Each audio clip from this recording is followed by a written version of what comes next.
Hey guys, tonight we begin with one of the most romanticized yet brutally harsh realities of 19th century life: gold mining. You've probably seen the movies, the shimmering nuggets, the lucky prospectors striking it rich with a single swing of the pickaxe. But trust me, being a real gold miner in the 1800s was nothing like those Hollywood dreams. It was backbreaking, soul-crushing, often deadly work that chewed up men and spat out broken bodies and empty promises. So before you get comfortable, take a moment to like the video and subscribe, but only if you genuinely enjoy what I do here. And let me know in the comments where you're tuning in from and what time it is for you. It's always fascinating to see who's joining us from around the world. Now dim the lights, maybe turn on a fan for that soft background hum, and let's ease into tonight's journey together. Picture this: you're a farmer in Ohio, a shopkeeper in Boston, or maybe just a desperate man with nothing left to lose. It's 1849, and the news has reached every corner of America and beyond. Gold, mountains of it, just lying there in the streams and hillsides of California, waiting for anyone brave enough to make the journey. The newspapers are full of stories about men filling their pockets with nuggets the size of chicken eggs. Your neighbor sold his farm and headed west. The baker down the street closed his shop and bought a wagon. And you, sitting in your cramped room or struggling to make ends meet, you start to dream. Not just about gold, but about freedom. About the chance to reinvent yourself, to escape whatever life has thrown at you, to become the man you always thought you could be. So you sell everything you own, kiss your family goodbye, and join the greatest mass migration in American history. Welcome to the California Gold Rush, where dreams went to die in the mud. But let's be clear from the start, you didn't choose this life because it looked easy. You chose it because everything else had failed. Most of the men who headed west weren't adventurers or fortune hunters. They were farmers whose crops had failed, shopkeepers whose businesses had collapsed, immigrants fleeing poverty in Europe, former soldiers who couldn't find work after the Mexican-American War. Gold mining wasn't a career path, it was a last resort, a desperate gamble by desperate men who had nothing left to bet except their lives. The journey itself was a nightmare. If you came overland, you faced 0 miles of prairie, desert, and mountains. Cholera, dysentery, starvation, and exposure killed more people than all the Indian attacks combined. If you came by sea, you either took the shortcut through Panama, risking yellow fever and malaria, or sailed all the way around Cape Horn, spending months on a disease-infested ship that might sink in a storm. And when you finally arrived in California, what did you find? Not the golden paradise of the newspapers, but a hellscape of mud, disease, and violence. San Francisco had gone from a sleepy village to a chaotic boomtown almost overnight. Canvas tents and wooden shacks stretched as far as the eye could see. The streets were rivers of mud mixed with human waste and garbage. A loaf of bread cost what you used to make in a week. A decent pair of boots might run you 3 months' wages, and everyone, absolutely everyone, was trying to separate you from whatever money you had left. This wasn't just a gold rush, it was economic warfare, environmental destruction, and human suffering on an industrial scale.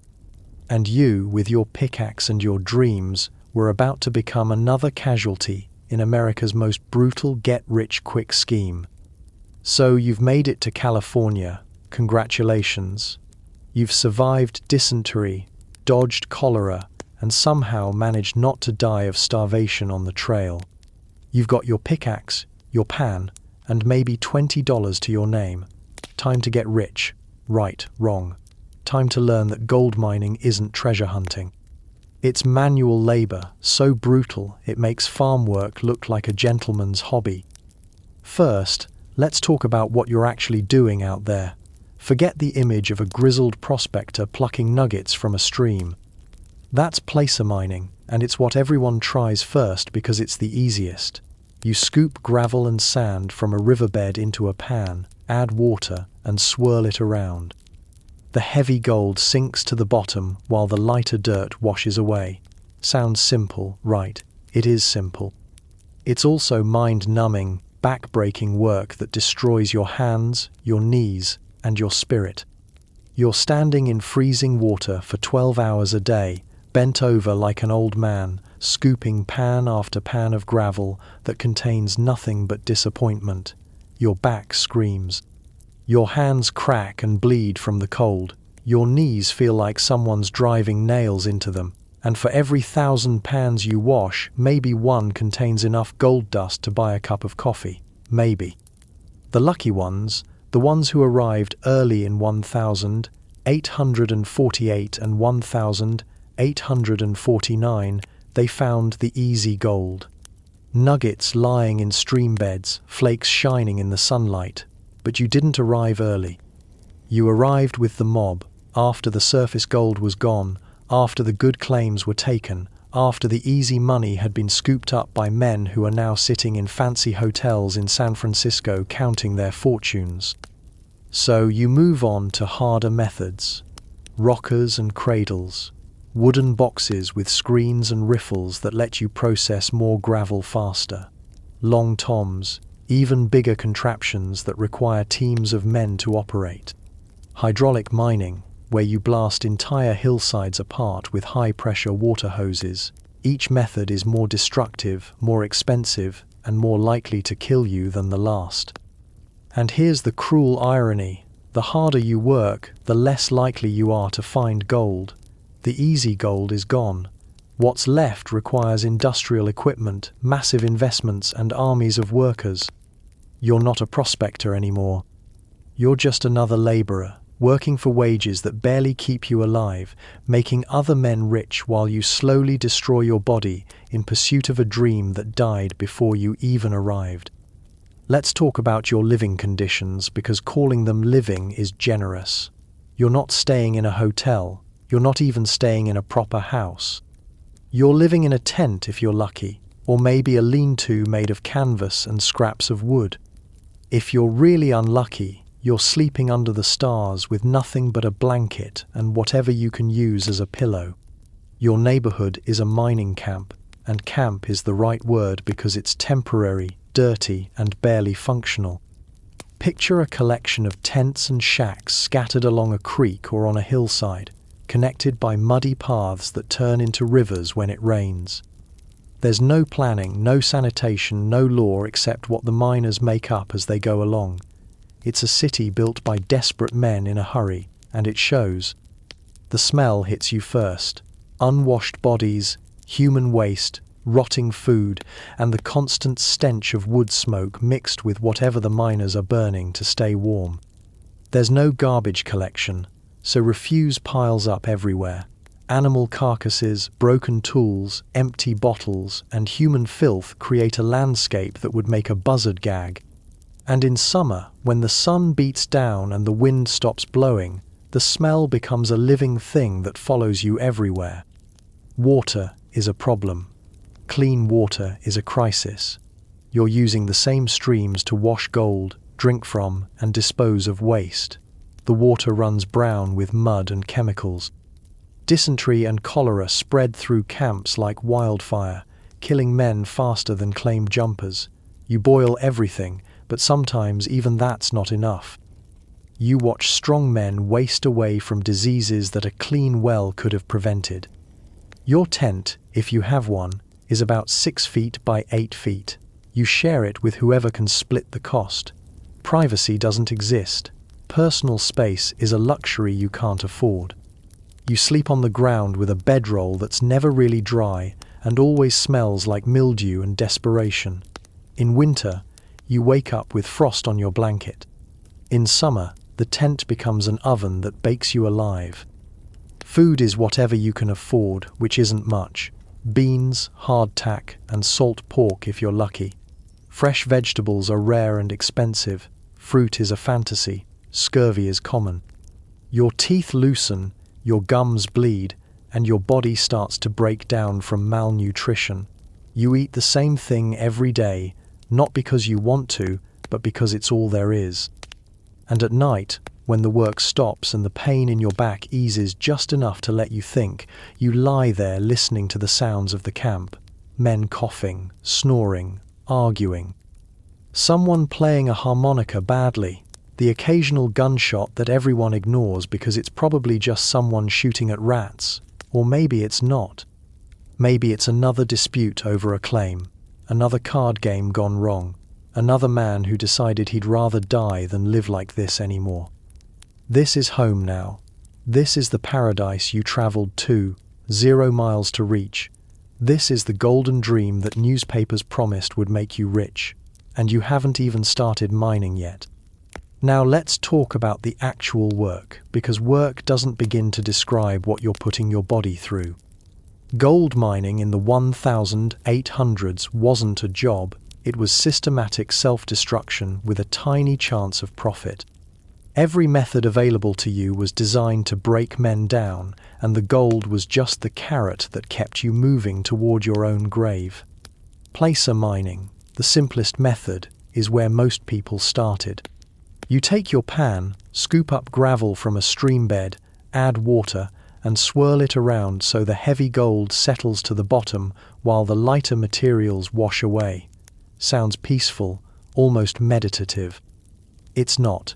You're bent over for 10 to 12 hours a day, your spine compressed like an accordion, your lower back screaming with pain that never goes away. The water is freezing. Mountain streams don't warm up just because you need them to. Your hands turn blue, then white, then stop working properly. You lose feeling in your fingers, which makes it even harder to manipulate the pan. You develop what miners called miners' hands, fingers so cracked and scarred they look like dried leather. The cuts never fully heal because you're constantly working in dirty water that's full of bacteria and sediment. Your knees are another casualty. You're either squatting by the stream or kneeling in the mud and gravel. The rocks dig into your kneecaps, creating permanent bruises and calluses. Many miners developed miner's knee, a condition where the joint becomes so damaged and inflamed that walking becomes agony. But you can't stop working. Bills don't pay themselves, and food doesn't appear magically in your tent. And what do you get for this torture? On a good day, maybe a few flakes of gold dust worth $1 or $2. On a bad day, which is most days, you get nothing but pain and the growing realization that you've made a terrible mistake. The average miner during the gold rush made less than a laborer back east, and that's not counting the dramatically higher cost of living in the camps. When placer mining stops paying, and it always stops paying, you move to harder methods. Rockers and cradles are wooden boxes with screens and riffles that let you process more gravel faster. They require constant motion, rocking back and forth like a demonic baby's cradle while you shovel load after load of gravel into the hopper. Your shoulders burn, your arms feel like lead. The repetitive motion destroys your joints, and the constant bending ruins your back even further. Long toms are even worse. These are long wooden sluices that require teams of men to operate effectively. You're shoveling massive amounts of gravel into the head of the sluice while water washes it down through a series of riffles designed to catch the gold. It's like being a human steam shovel, moving tons of material every day while hoping that somewhere in all that dirt and rock is enough gold to justify the pain. The work never stops, dawn to dusk, 7 days a week, because time is money and money is survival. There are no weekends, no holidays, no sick days. If you stop working, you stop eating. If you stop eating, you die. It's that simple. And the worst part, the gold gets harder to find every day. The easy pickings are gone. What's left requires more work for less reward. You're mining harder and earning less, watching your body break down while your dreams evaporate like morning mist over the mountains. Let's talk about the hierarchy of suffering in the mining camps, because not all miners were created equal. If you were white, American-born, and got there early, you had the best chance of staking a decent claim, and maybe, just maybe, making some money. But if you were anything else, the American dream became the American nightmare with remarkable speed. Chinese miners faced the worst treatment. They were forbidden from working the richest claims, forced to pay discriminatory taxes, and often driven out of camps entirely by mobs of white miners who saw them as competition. The California foreign miners tax specifically targeted Chinese and Mexican miners, demanding $20 a month in fees, more than most miners made in a good month.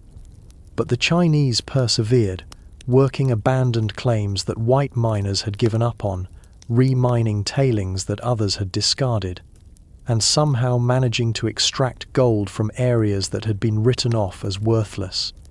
They lived in segregated sections of the camps, built their own communities, and developed techniques that were often more efficient than the crude methods used by American miners. But none of that mattered to the white miners who saw them as foreign invaders stealing American gold. Violence against Chinese miners was common and rarely punished. They were beaten, robbed, and sometimes killed for the crime of being successful at mining gold in America.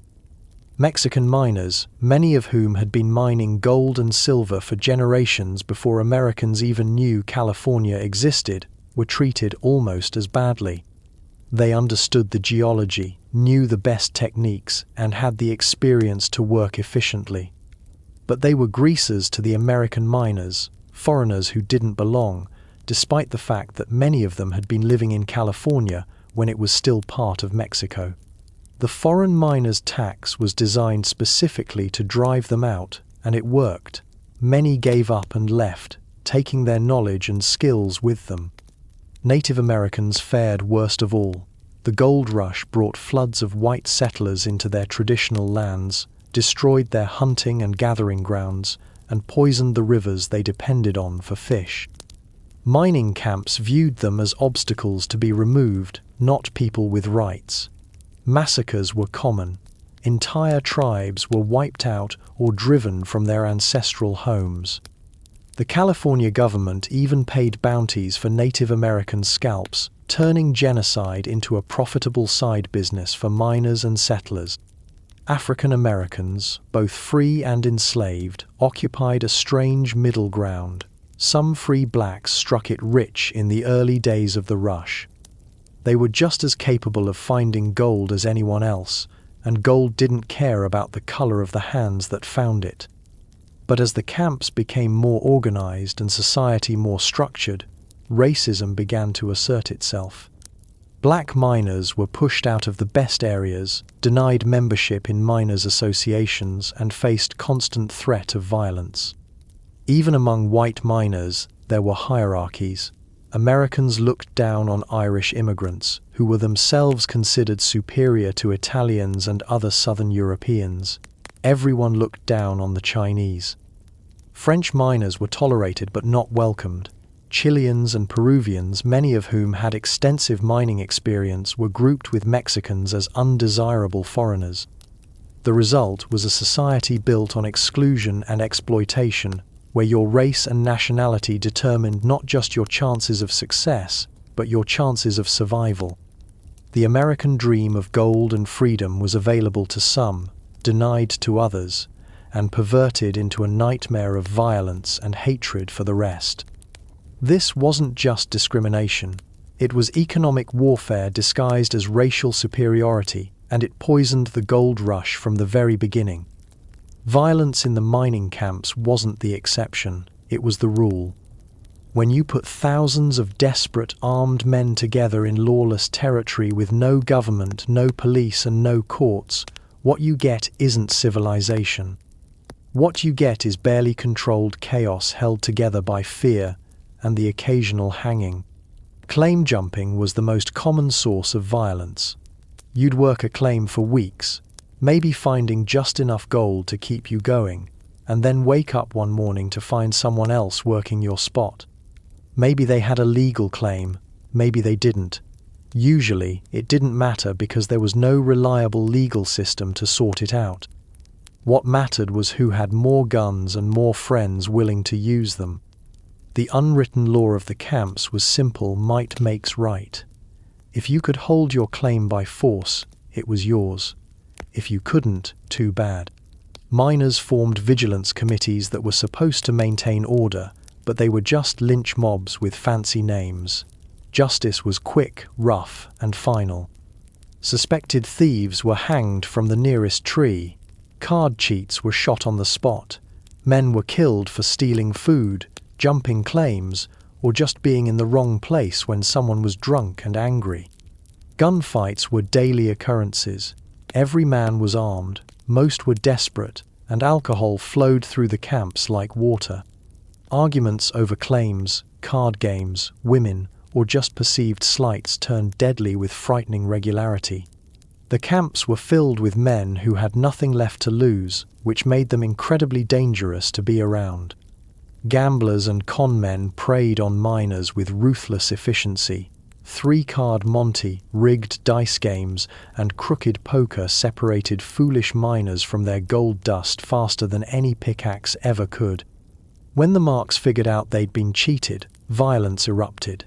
Gambling halls were shooting galleries where the house always won, one way or another. The violence wasn't just random, it was systematic. Organized gangs of claim jumpers and road agents operated like bandits, robbing successful miners and stealing their claims through intimidation and murder.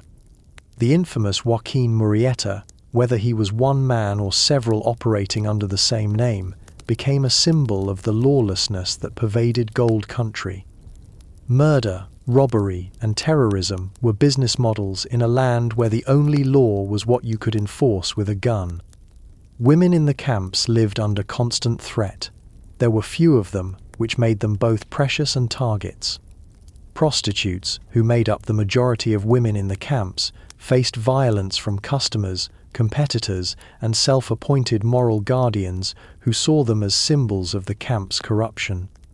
The few respectable women who came to the camps with their husbands lived in constant fear of assault, robbery, or worse. Even merchants weren't safe. Their stores were robbed regularly, their goods stolen, their lives threatened by miners who thought prices were too high or credit terms too harsh. Some merchants hired private armies to protect their businesses, turning commercial districts into armed camps. The worst part was the randomness of it all. You could be shot for looking at someone wrong, for being too successful, for being from the wrong place, or for no reason at all. Death was so common that camps had to designate special areas for graveyards, which filled up faster than anyone expected. Men who had traveled thousands of miles to find their fortune ended up buried in unmarked graves in places whose names would be forgotten as soon as the gold ran out. This wasn't the Wild West of Hollywood movies. This was a place where civilization had broken down completely, replaced by a brutal system where only the strongest, the meanest, and the luckiest survived. Let's talk about what you're actually eating in the gold camps, because calling it food is an insult to food everywhere. This is survival rations, barely edible sustenance designed to keep you alive long enough to dig more gold.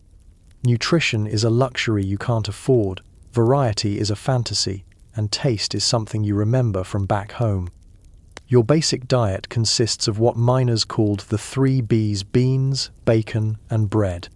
Not because they're healthy or delicious, but because they're cheap, they last a long time without spoiling, and they provide enough calories to keep you working. Beans, usually navy beans or pintos, are boiled into a mushy paste with whatever water you can find. They're filling, they're protein, and they give you enough gas to power a small steam engine. Bacon, or what passes for bacon, is salt pork that's been cured to the consistency of leather.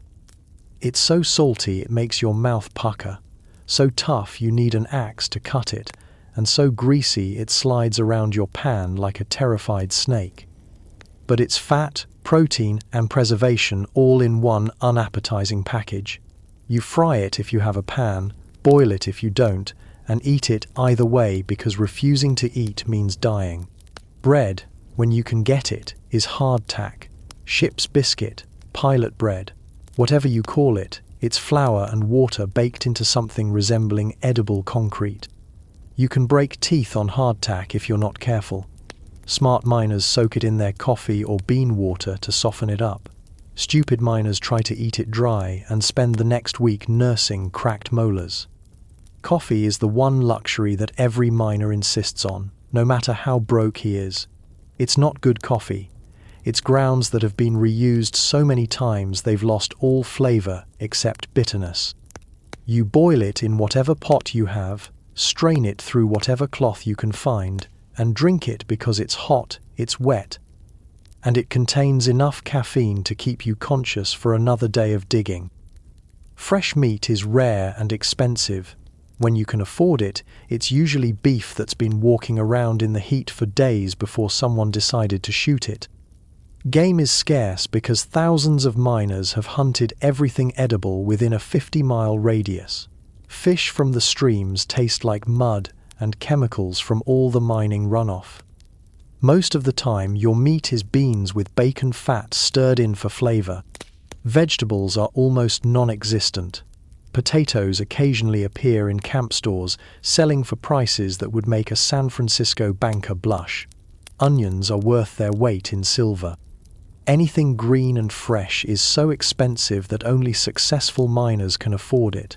The rest of you develop scurvy, watching your teeth loosen and your gums bleed while you dream of apples and fresh bread. Preparation is primitive. You cook over an open fire in whatever pot or pan you can afford. Most miners share cooking duties with their tent mates, taking turns ruining the same ingredients in slightly different ways.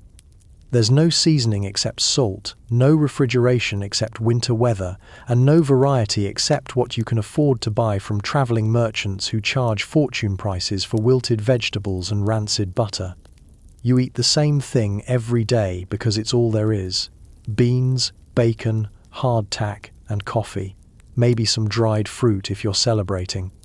Maybe some canned peaches if you struck a rich vein. But mostly, it's the same joyless combination of survival foods that keep you alive without providing any pleasure whatsoever. Your digestive system rebels. Your body craves nutrition you can't provide. You develop stomach problems, intestinal issues, and a permanent case of what miners politely called the complaints. But you keep eating it because the alternative is starvation and dead men don't find gold. Food isn't fuel for your dreams anymore. It's barely fuel for your body. And every bite reminds you how far you are from home, how desperate your situation has become, and how the golden dream has turned into a daily struggle just to survive. Disease in the mining camps wasn't just a problem, it was an epidemic waiting to happen. When you pack thousands of men into unsanitary conditions with no medical care, poor nutrition, and contaminated water, you're not building a community. You're building a biological weapon that targets human beings with ruthless efficiency. Cholera was the big killer, the disease that struck mining camps like lightning and left piles of bodies in its wake. It spread through contaminated water, which was everywhere in the camps. Miners used the same streams for drinking water, washing gold, and disposing of human waste. The result was a bacterial soup that turned healthy men into corpses in a matter of days. You'd wake up feeling fine, develop diarrhea by noon, and be dead by sunset. That's how fast cholera worked. The symptoms were horrific. Massive diarrhea that dehydrated you faster than you could replace fluids. Vomiting that turned your stomach inside out. Muscle cramps so severe they bent your body into impossible shapes. Your skin turned blue-grey from dehydration, your eyes sank into your skull, and your voice became a whisper. Men who contracted cholera didn't die peacefully. They died in agony, fully conscious and aware that their bodies were shutting down. Dysentery was cholera's slower cousin, just as deadly but taking its time about it. It gave you bloody diarrhea, severe abdominal pain, and fever that burned through your body like fire. Unlike cholera, dysentery could take weeks to kill you, which almost made it worse. You had time to understand what was happening, time to regret every decision that brought you to this God-forsaken place, time to write letters home that would never be sent. Typhoid fever spread through camps like gossip, carried by human waste and contaminated food. It started with headaches and fever, progressed to abdominal pain and rose-colored spots on your chest, and ended with delirium and death. Men with typhoid became walking ghosts, burning with fever, while their minds slipped away from reality. Scurvy was the slow killer, the disease of malnutrition that crept up on you while you were focused on finding gold. Your gums started bleeding, your teeth loosened, your wounds stopped healing properly. Old injuries reopened. You developed black spots on your skin where blood vessels burst. Eventually, you bled to death from the inside while fully conscious and aware of what was happening. Pneumonia struck men whose bodies were weakened by poor nutrition and constant exposure to cold, wet conditions. It started as a cough, progressed to difficulty breathing, and ended with your lungs filling with fluid until you drowned in your own body. Men with pneumonia fought for every breath while their chest felt like someone was standing on it with steel boots. There were no real doctors in most mining camps. Medical care was whatever the local barber or veterinarian could provide, assuming they knew anything about human anatomy. Most treatments involved bleeding the patient, giving them alcohol, or applying poultices made from whatever plants grew nearby. Surgery was performed with unwashed tools by men who learned their techniques from watching other people die. Medicine was whatever traveling salesman claimed would cure you. Patent medicines filled with alcohol and opium that made you feel better temporarily while doing nothing to address the underlying problem. Mercury treatments that were more toxic than the diseases they were supposed to cure. Herbal remedies that might help if you were lucky and might kill you if you weren't. The camps had no quarantine procedures, no sanitation systems, and no understanding of how diseases spread. When epidemics hit, they swept through the population like wildfire. Entire camps were sometimes wiped out, leaving behind only empty tents and mass graves. The survivors packed up and moved on, carrying the diseases with them to infect the next camp down the line. Dead bodies piled up faster than they could be buried. Graveyards filled to capacity and overflowed. In some camps, corpses were dumped in abandoned mine shafts or buried in shallow graves that animals dug up later. The smell of death became part of the normal camp atmosphere, just another unpleasant reality that miners learned to ignore. Disease didn't discriminate. Rich and poor, young and old, strong and weak, everyone was equally vulnerable to the biological nightmare that flourished in the mining camps. Medicine couldn't save you, money couldn't protect you, and prayer didn't seem to help much either. Your best defense was luck, and most miners ran out of luck long before they ran out of dreams. Now let's talk about what happens when the easy gold runs out, because it always runs out. Surface gold, the nuggets and flakes you can pick up with your hands or wash out with a simple pan, that's gone within a year or two of a strike. What's left requires machines, capital, and industrial-scale destruction that turns gold mining from a romantic adventure into a mechanical nightmare. Hydraulic mining was the next step, and it was as brutal as it sounds. Imagine water cannons powerful enough to strip flesh from bone, aimed at entire hillsides with the goal of washing away mountains to get at the gold buried inside. These weren't garden hoses. These were high-pressure monitors that shot water with enough force to knock a man off his feet from 100 yards away. The process required massive infrastructure, dams to create reservoirs, miles of ditches and flumes to direct water to the mining sites, and enormous nozzles called giants that could deliver thousands of gallons per minute at pressures that could cut through solid rock. The investment was huge, which meant individual miners were replaced by companies with enough capital to build these hydraulic systems. You, the independent miner with your pan and your dreams, you're out of the picture now. You're either working for wages as a laborer operating the hydraulic equipment, or you're moving on to the next strike, hoping to find another place where the easy gold hasn't been exhausted yet. The age of the individual prospector is ending, replaced by industrial mining operations that treat gold extraction like any other large-scale manufacturing process. The environmental destruction was staggering. Entire mountains were washed away, leaving behind moonscapes of gravel and mud. Rivers ran brown with sediment for hundreds of miles downstream.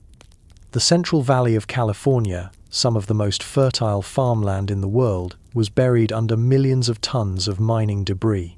What had been green fields became barren wastelands of rocks and sand. The debris didn't just disappear, it flowed downstream, clogging rivers, destroying salmon runs, and flooding farmlands with mining waste. Sacramento, California's capital, was flooded repeatedly by sediment-choked rivers that could no longer handle normal rainfall. The environmental damage was so severe that hydraulic mining was eventually banned by court order, but not before it had permanently altered the landscape of entire regions. Underground mining was the other evolution, and it was even more dangerous than hydraulic mining. When the surface gold was gone and the hydraulic mining was played out, miners followed the veins deep into the earth. This required tunnels, shafts, and all the specialized knowledge and equipment that underground mining demands. You're no longer working in the sunshine by a babbling brook. You're working hundreds of feet underground in tunnels barely wide enough for a man to crawl through. The air is bad, filled with dust and gas that can explode without warning. Cave-ins are constant threats. Flooding can trap you underground with no way out. And all of this is happening in near total darkness, lit only by flickering candles or primitive oil lamps. Underground mining required different skills, different tools, and different risks. You needed to understand structural engineering to keep tunnels from collapsing. You needed to know about ventilation to keep from suffocating. You needed to recognize dangerous gases that could kill you instantly or blow up the entire mine. Most individual miners didn't have these skills, which meant they either learned them quickly or died trying. The work was backbreaking and terrifying. You spent your days crawling through tunnels, drilling holes in solid rock, setting off explosives in confined spaces, and hoping the ceiling didn't come down on your head. Black lung disease from inhaling rock dust was common. Injuries from premature explosions were frequent. Cave-ins buried men alive regularly.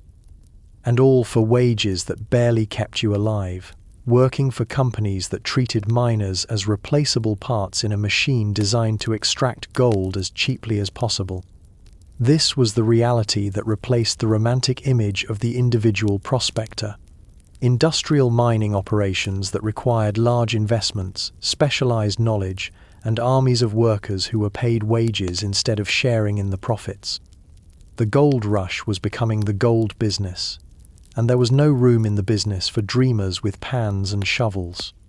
The environmental and human cost of this industrialization was staggering. Entire ecosystems were destroyed, thousands of workers were killed or maimed. Communities were built and abandoned as quickly as the gold played out. And through it all, the owners of the mining companies got rich while the workers who actually extracted the gold remained poor, dangerous, and expendable. Let's talk about money, because that's what this was all supposed to be about. Getting rich, striking it big, finding enough gold to change your life forever. The reality is that most miners, the vast majority of them, made less money than they would have earned staying home and working regular jobs. The gold rush was the greatest financial disappointment in American history, disguised as the greatest opportunity. Here's how the economics actually worked. In the early days, 1848 and early 1849, a few lucky miners really did strike it rich. They found nuggets lying in stream beds, filled their pockets with gold dust, and went home wealthy men. These were the success stories that filled the newspapers, the tales that drew hundreds of thousands of people west. But they were also statistical anomalies, lucky accidents that were never representative of the typical mining experience. The average miner during the peak years of the California gold rush made about $16 a day when he found gold, which sounds impressive until you consider several factors. First, he didn't find gold every day. Maybe one day in 3 or 4 produced anything worth keeping. Second, the cost of living in the mining camps was astronomical. A simple meal cost $5. A pair of boots cost $50. A decent tent cost more than most people made in a month back east. Tools were ridiculously expensive because everything had to be shipped around Cape Horn or carried across the continent by wagon train. A pickaxe that cost $2 in New York sold for $20 in the mining camps. Shovels, pans, rope, nails, everything cost 10 times what it should have cost. The merchants were making the real money, not the miners. Food prices were insane. Eggs sold for $3 each. A single apple might cost $5. A barrel of flour could cost more than a good horse back east. Coffee, when you could get it, cost more per pound than most people made in a week. The miners were paying premium prices for everything while earning unpredictable wages that might disappear entirely if their claim played out. Most miners were in debt before they even started mining. The journey west cost money they didn't have. Equipment and supplies had to be bought on credit. Room and board in the camps had to be paid whether you found gold or not. Many miners spent their first profitable days just paying off the debts they had accumulated getting to California and setting up their operations. The successful miners, the ones who actually made money, fell into several categories. Early arrivals who got the best claims before the competition arrived. Merchants who sold supplies to the miners at inflated prices. Gamblers and saloon keepers who separated miners from their gold dust more efficiently than any sluice box ever invented. And a few lucky individuals who happened to be in the right place at the right time when a rich vein was discovered. But for every success story there were hundreds of failures, men who spent years in the camps and went home poorer than when they started. Miners who died of disease, accident, or violence before they could enjoy whatever gold they had found. Prospectors who chased one false lead after another, always believing the next claim would be the big strike that justified all their suffering. The cruel mathematics of gold mining worked against individual miners from the very beginning. As more people arrived, the available gold was divided among more claimants. As the easy gold disappeared, more work was required to extract the same amount of value. As competition increased, prices for supplies went up while the value of gold claims went down. It was a classic bubble economy, and like all bubbles, it eventually burst. Many miners found themselves trapped in a cycle of debt and desperation. They owed money to suppliers, landlords, and creditors back home.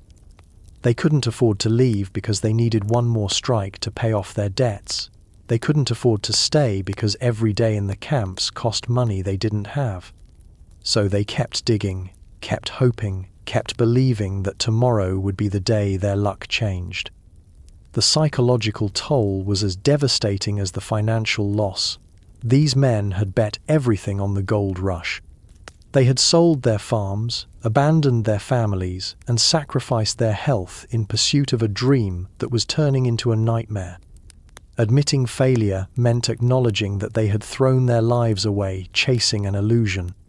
Many couldn't bring themselves to face that reality, so they stayed in the camps long after any rational person would have left.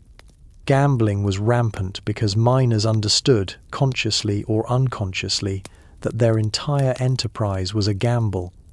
They were already betting their lives on finding gold, so betting their gold dust on cards or dice seemed like a natural extension of the same logic. The camps were filled with professional gamblers who understood the psychology of desperate men and used it to separate them from whatever wealth they had managed to accumulate. Suicide rates in the mining camps were astronomical. Men who couldn't face going home empty-handed, who couldn't bear to tell their families that the great adventure had been a catastrophic failure, chose death over humiliation.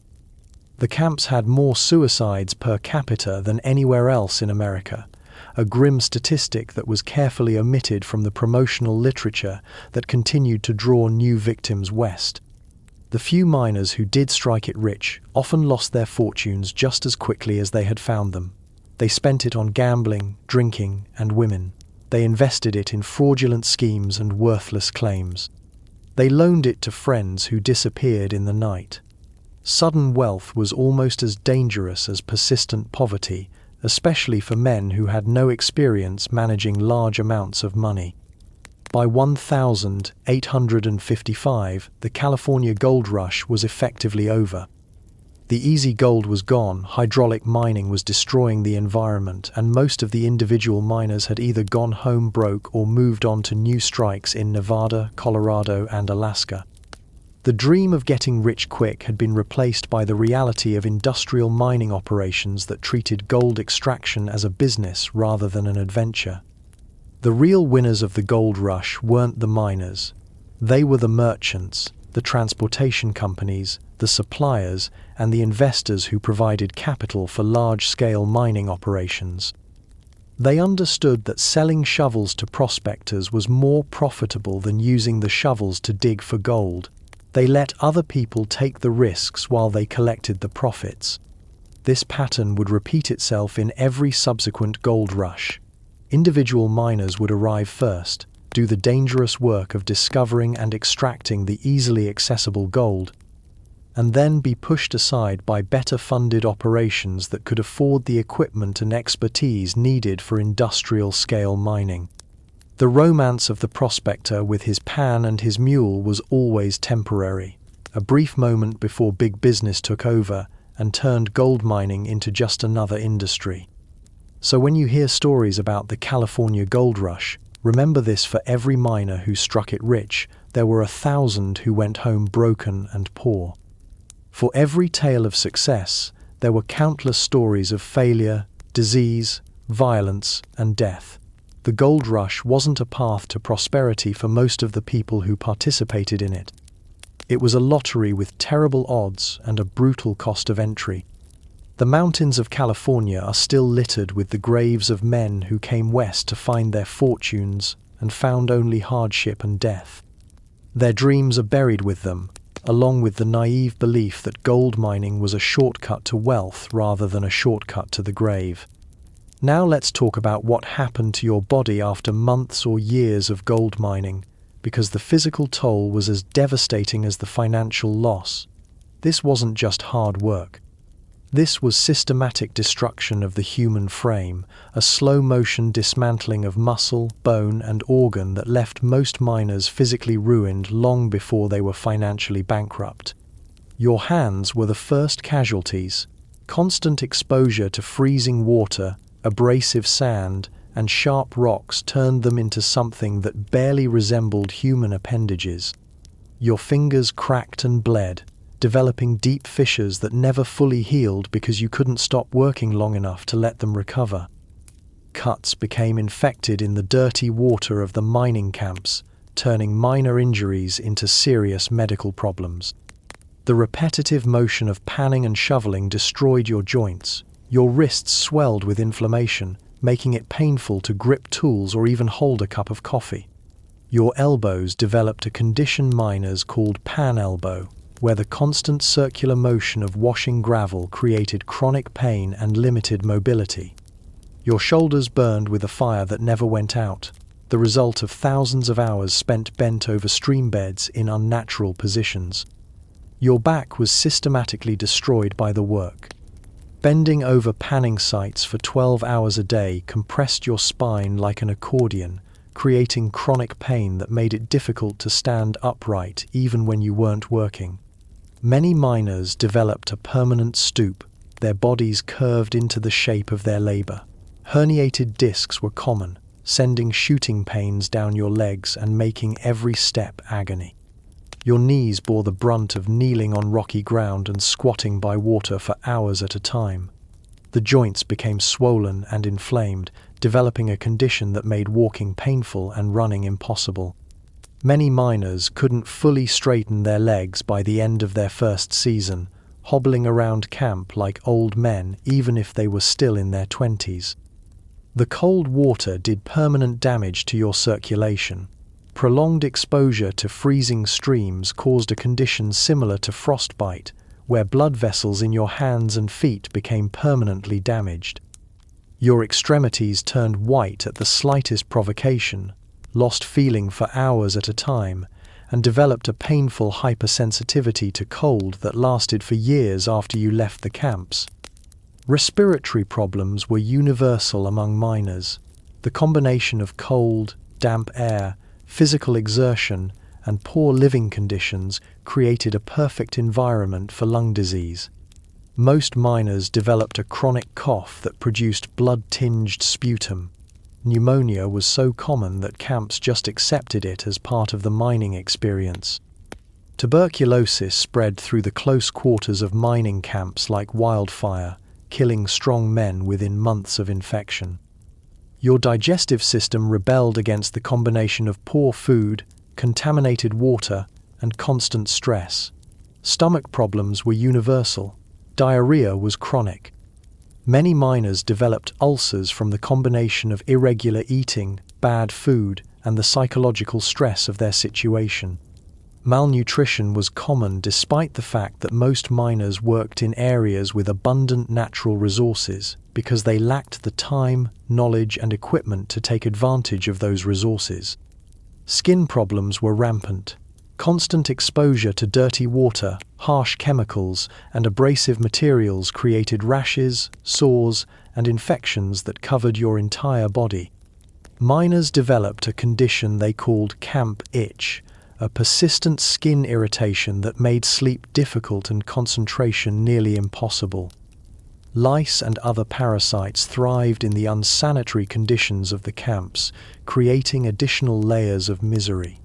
Your eyesight deteriorated from the combination of bright sunlight reflecting off water, fine particles in the air, and the strain of looking for tiny flakes of gold in tons of gravel. Many miners developed chronic eye infections from the dirty water and dusty conditions. Cataracts formed prematurely, and night blindness became common among men who spent years squinting into mining pans. Sleep became almost impossible due to chronic pain, respiratory problems, and the psychological stress of your situation. You were exhausted all the time but couldn't rest properly because your body hurt too much to find a comfortable position. The combination of physical pain and mental anguish created a state of chronic fatigue that made every task more difficult and every day more miserable. Injuries were constant and often permanent. Pickaxes slipped and cut deep gashes in your legs. Rocks fell and crushed fingers or toes. Tools broke and sent metal fragments flying into your face. Burns from campfires and cooking accidents left permanent scars, and there was no proper medical care to deal with any of these injuries, so they healed badly if they healed at all. The worst part was that the damage was cumulative. Each day added to the previous day's injuries. Each week made the chronic conditions worse. Each month brought new problems while the old ones continued to fester. Your body was being systematically destroyed, and there was no way to stop the process as long as you continued mining. By the time most miners realized what the work was doing to their bodies, they were already too damaged to do anything else for a living. They were trapped in a cycle where they had to keep mining because they were too broken to work at any other job, but the mining was making them more broken every day. It was a downward spiral that ended only when they died, gave up, or found some other way to escape the camps. The men who survived the gold rush and lived to old age carried the scars of their mining days for the rest of their lives. They walked with limps, coughed blood on cold mornings, and woke up every day in pain that reminded them of their years spent chasing dreams in the California mountains. Their bodies were monuments to the true cost of gold fever, living proof that the real price of mining was paid in flesh and bone rather than dollars and cents. Let's talk about what happened when you finally gave up, because almost everyone eventually gave up. The moment came when you realized that you were never going to strike it rich, that your health was ruined, that your dreams were dead, and that continuing to mine was just prolonging your agony. That moment of surrender was often more devastating than any of the physical hardships you had endured. The journey home, if you could afford to make it, was a nightmare of shame and regret. You had left as an adventurous young man full of hope and ambition. You were returning as a broken-down wreck with nothing to show for years of suffering except scars, debt, and the bitter knowledge that you had thrown your life away chasing an illusion. Many miners couldn't afford to go home. They had spent every penny they owned getting to California and trying to make the mining work. They had no money for transportation, no resources to start over somewhere else, and no way to contact family members who might help them. They were stranded in a place that had destroyed them, with no means of escape and no hope of recovery. Some tried to work their way home, taking jobs as laborers, teamsters, or farm workers, but they were competing with younger, healthier men who hadn't spent years destroying their bodies in mining camps. Employers could see the damage that mining had done and were reluctant to hire men who looked like they might collapse at any moment. Age discrimination was brutal and direct in a time when physical strength was essential for most jobs. Others simply disappeared into the anonymous masses of drifters and wanderers who populated the American West in the mid-19th century. They became hobos, moving from town to town in search of temporary work, never staying long enough to form connections or build anything resembling a normal life.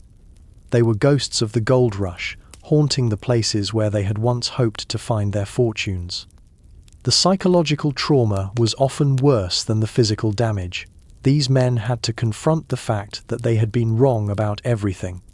Wrong about their chances of success, wrong about their ability to endure hardship, wrong about the nature of gold mining itself. They had to acknowledge that they had wasted years of their lives pursuing something that was never really possible for people like them. Depression was endemic among failed miners. They had lost not just their money and their health, but their sense of purpose and their belief in their own capabilities. Many turned to alcohol as a way of numbing the pain of their failure, which only made their situations worse. Suicide rates remained high even after men left the mining camps, as the full scope of their losses became clear. Family relationships were often destroyed by the mining experience. Wives who had supported their husbands' decisions to go west found it difficult to forgive the financial ruin and years of separation that resulted. Children who had been promised better lives found themselves poorer than before their fathers left. The mining experience created a rift between the dreamers who had chased gold and the practical people who had stayed home and dealt with reality. Some men never recovered from the shame of their failure. They spent the rest of their lives making excuses, telling stories about the claim that almost paid off, the partner who cheated them, the mine that would have made them rich if only they had held on a little longer. They became living cautionary tales, reminders of what happened to people who believed too strongly in get-rich-quick schemes. The few who did manage to rebuild their lives often did so by completely abandoning any connection to their mining days. They changed their names, moved to places where no one knew their history, and never spoke of their time in the gold camps. They understood that their mining experience was something to be hidden rather than celebrated, a chapter of their lives that was better forgotten. For those who stayed in California, the post-gold rush years were often harder than the mining years themselves. The state was flooded with disappointed men who were competing for jobs that didn't require the specialized skills of mining. Wages were low, living costs remained high, and the economic opportunities that had drawn people west in the first place had largely disappeared. Many former miners ended up working for the large mining companies that had replaced individual prospectors, but now they were employees rather than independent operators. They worked for wages that barely covered their living expenses, doing the same backbreaking labor they had done as prospectors but without any hope of striking it rich. They had become part of the industrial workforce they had once hoped to avoid. The mining camps themselves became ghost towns almost as quickly as they had appeared. When the gold played out, the merchants packed up and moved on to the next strike. The miners scattered to look for work elsewhere. The buildings were abandoned to the weather and the wildlife. Within a few years, many of the camps that had housed thousands of people were empty ruins, slowly being reclaimed by the forest. Some of these ghost towns still exist today, preserved as tourist attractions that romanticize the very experience that destroyed the lives of the men who built them. Visitors walk through the empty buildings and imagine the excitement of the gold rush, but they rarely think about the broken dreams, ruined health, and wasted lives that those buildings represent. The gold rush created a generation of men who understood too late that the real gold had been in the pockets of the people who sold them the dream, not in the streams where they spent years looking for it. They learned that prosperity couldn't be mined from the ground, that wealth required more than hard work and determination, and that some dreams were too expensive to pursue. Their failure wasn't a personal failing. It was the inevitable result of a system designed to transfer wealth from workers to owners, from dreamers to practical people, from individuals to corporations. The gold rush was never really about giving ordinary people a chance to get rich. It was about creating a workforce desperate enough to do dangerous work in terrible conditions for the chance of reward that almost never came. The men who survived the gold rush and lived to tell about it left behind a legacy that was more complex than the simple stories of adventure and fortune that filled the popular imagination. They left behind evidence that the American dream could become the American nightmare, that opportunity could become exploitation, and that the pursuit of wealth could destroy the very people who pursued it most desperately. Their stories are reminders that every gold rush, every boom, every promise of easy money comes with a cost that is usually paid by the people who can least afford to pay it. The mountains of California are still full of their bones, and their ghosts still whisper warnings to anyone foolish enough to believe that fortune can be found in the ground. Now let's talk about what gold mining was really like outside of California, because the 1849 gold rush was just the beginning. As the easy pickings in California disappeared, miners spread across the American West like a plague of locusts, searching for the next big strike. Each new discovery brought the same cycle of hope, desperation, environmental destruction, and human suffering, but often under conditions that made California look like a vacation resort. The Colorado Gold Rush of 1859 drew tens of thousands of people to the Rocky Mountains with the slogan "Pikes Peak or Bust." Most of them ended up busted. The gold was there, but it was locked in hard rock deposits that required industrial mining techniques and massive capital investments. Individual miners found themselves competing not just with each other, but with wealthy corporations that could afford steam-powered equipment and professional mining engineers. The altitude made everything worse. Working at 0 feet above sea level meant that every breath was a struggle, every exertion left you gasping. And the thin air made it impossible to maintain the kind of physical effort that placer mining required. The weather was brutal, with blizzards that could trap miners underground for days and summer hailstorms that could kill a man caught in the open. The mining camps in Colorado were even more lawless than their California predecessors. They were isolated by mountains and winter weather, which meant that disputes were settled with guns rather than courts. The camps were filled with desperate men who had already failed in California and saw Colorado as their last chance to strike it rich. That kind of desperation made for a volatile and dangerous environment where violence was the primary means of conflict resolution. Alaska represented the final frontier of American gold mining, and it was the most brutal of all. The Klondike Gold Rush of 1896–1899 drew miners to the frozen wastelands of the far north, where temperatures dropped to 60 degrees below zero and the sun didn't rise for months at a time. Getting to the gold fields required hiking over mountain passes that killed hundreds of people, carrying enough supplies to last through the winter, and working in conditions that would have been considered torture in more civilized parts of the world. The journey to the Klondike was an exercise in survival. Miners had to carry a year's worth of supplies over the Chilkoot Pass, a treacherous mountain route that was littered with the bodies of people who had collapsed under the weight of their packs or been killed in avalanches. The Canadian government required each miner to bring 2 0-pounds of supplies, which meant multiple trips over the pass carrying loads that would have challenged a pack animal. Working in the Alaskan permafrost meant that the ground was frozen solid year-round. Miners had to build fires to thaw the ground, dig a few feet, build another fire, and repeat the process. It could take weeks to dig a shaft deep enough to reach pay dirt, and there was no guarantee that the effort would be rewarded with gold.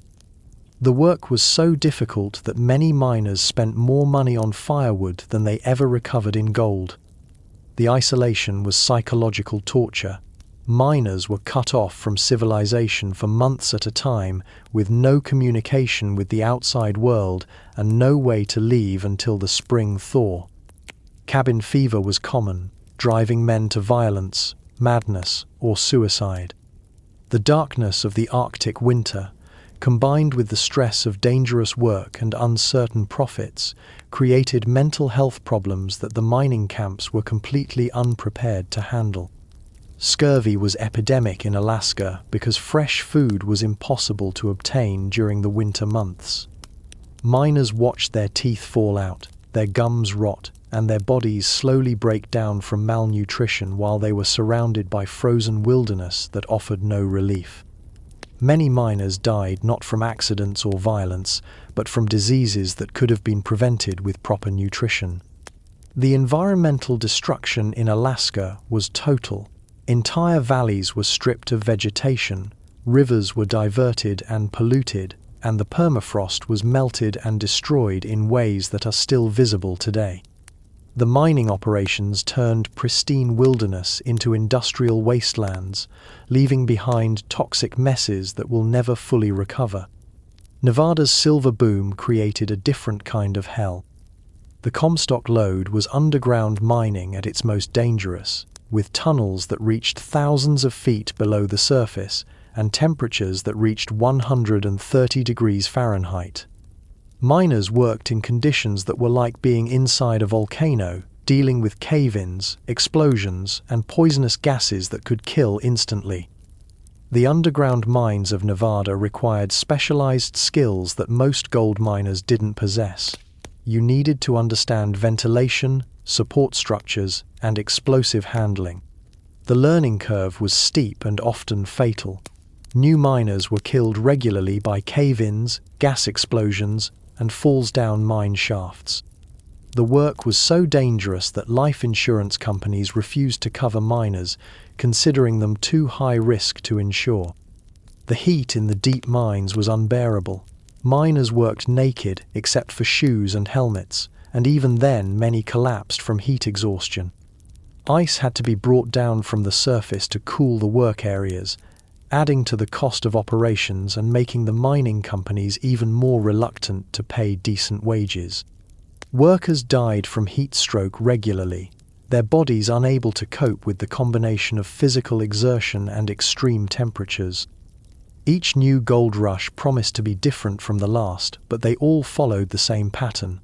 Early discoveries attracted individual miners who did the dangerous work of exploring and developing new areas. As soon as the easy gold was exhausted, big money moved in with industrial equipment and professional management. The individual miners were pushed aside, forced to work for wages or move on to the next boom. The human cost was always the same. Thousands of men destroyed their health, spent their savings, and wasted years of their lives chasing dreams that were always just out of reach.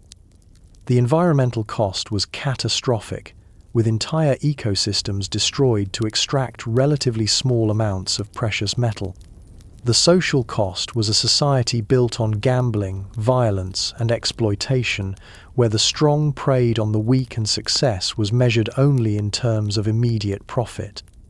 The real tragedy of 19th century gold mining wasn't that so many people failed to get rich, it was that so many people were convinced to try in the first place.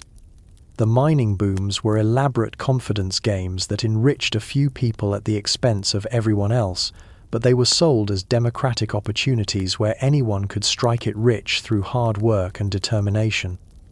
The mountains of the American West are still littered with the evidence of these failed dreams. Ghost towns, abandoned mine shafts, polluted streams, and countless unmarked graves are the real legacy of the gold mining era. They stand as monuments to human greed, environmental destruction, and the exploitation of desperate people by those who understood that the real money was always in selling the dream rather than pursuing it. Let's talk about the environmental devastation that gold mining left behind, because the scars on the landscape are still visible today, more than 150 years after the peak of the gold rush. What the miners did to the western United States wasn't just mining, it was environmental warfare on a scale that had never been seen before in human history. Hydraulic mining was the worst offender. This technique used high-pressure water cannons to blast away entire hillsides, washing millions of tons of debris into rivers and valleys. The Malakoff Diggings in California, one of the largest hydraulic mining operations, moved more earth than was excavated to build the Panama Canal. Entire mountains were washed away, leaving behind moonscapes of gravel and rock that still haven't recovered after more than a century. The amount of debris was staggering. It's estimated that hydraulic mining in California alone washed 1.5 billion cubic yards of sediment into the river systems, enough to bury the entire city of San Francisco under 30 feet of mining waste.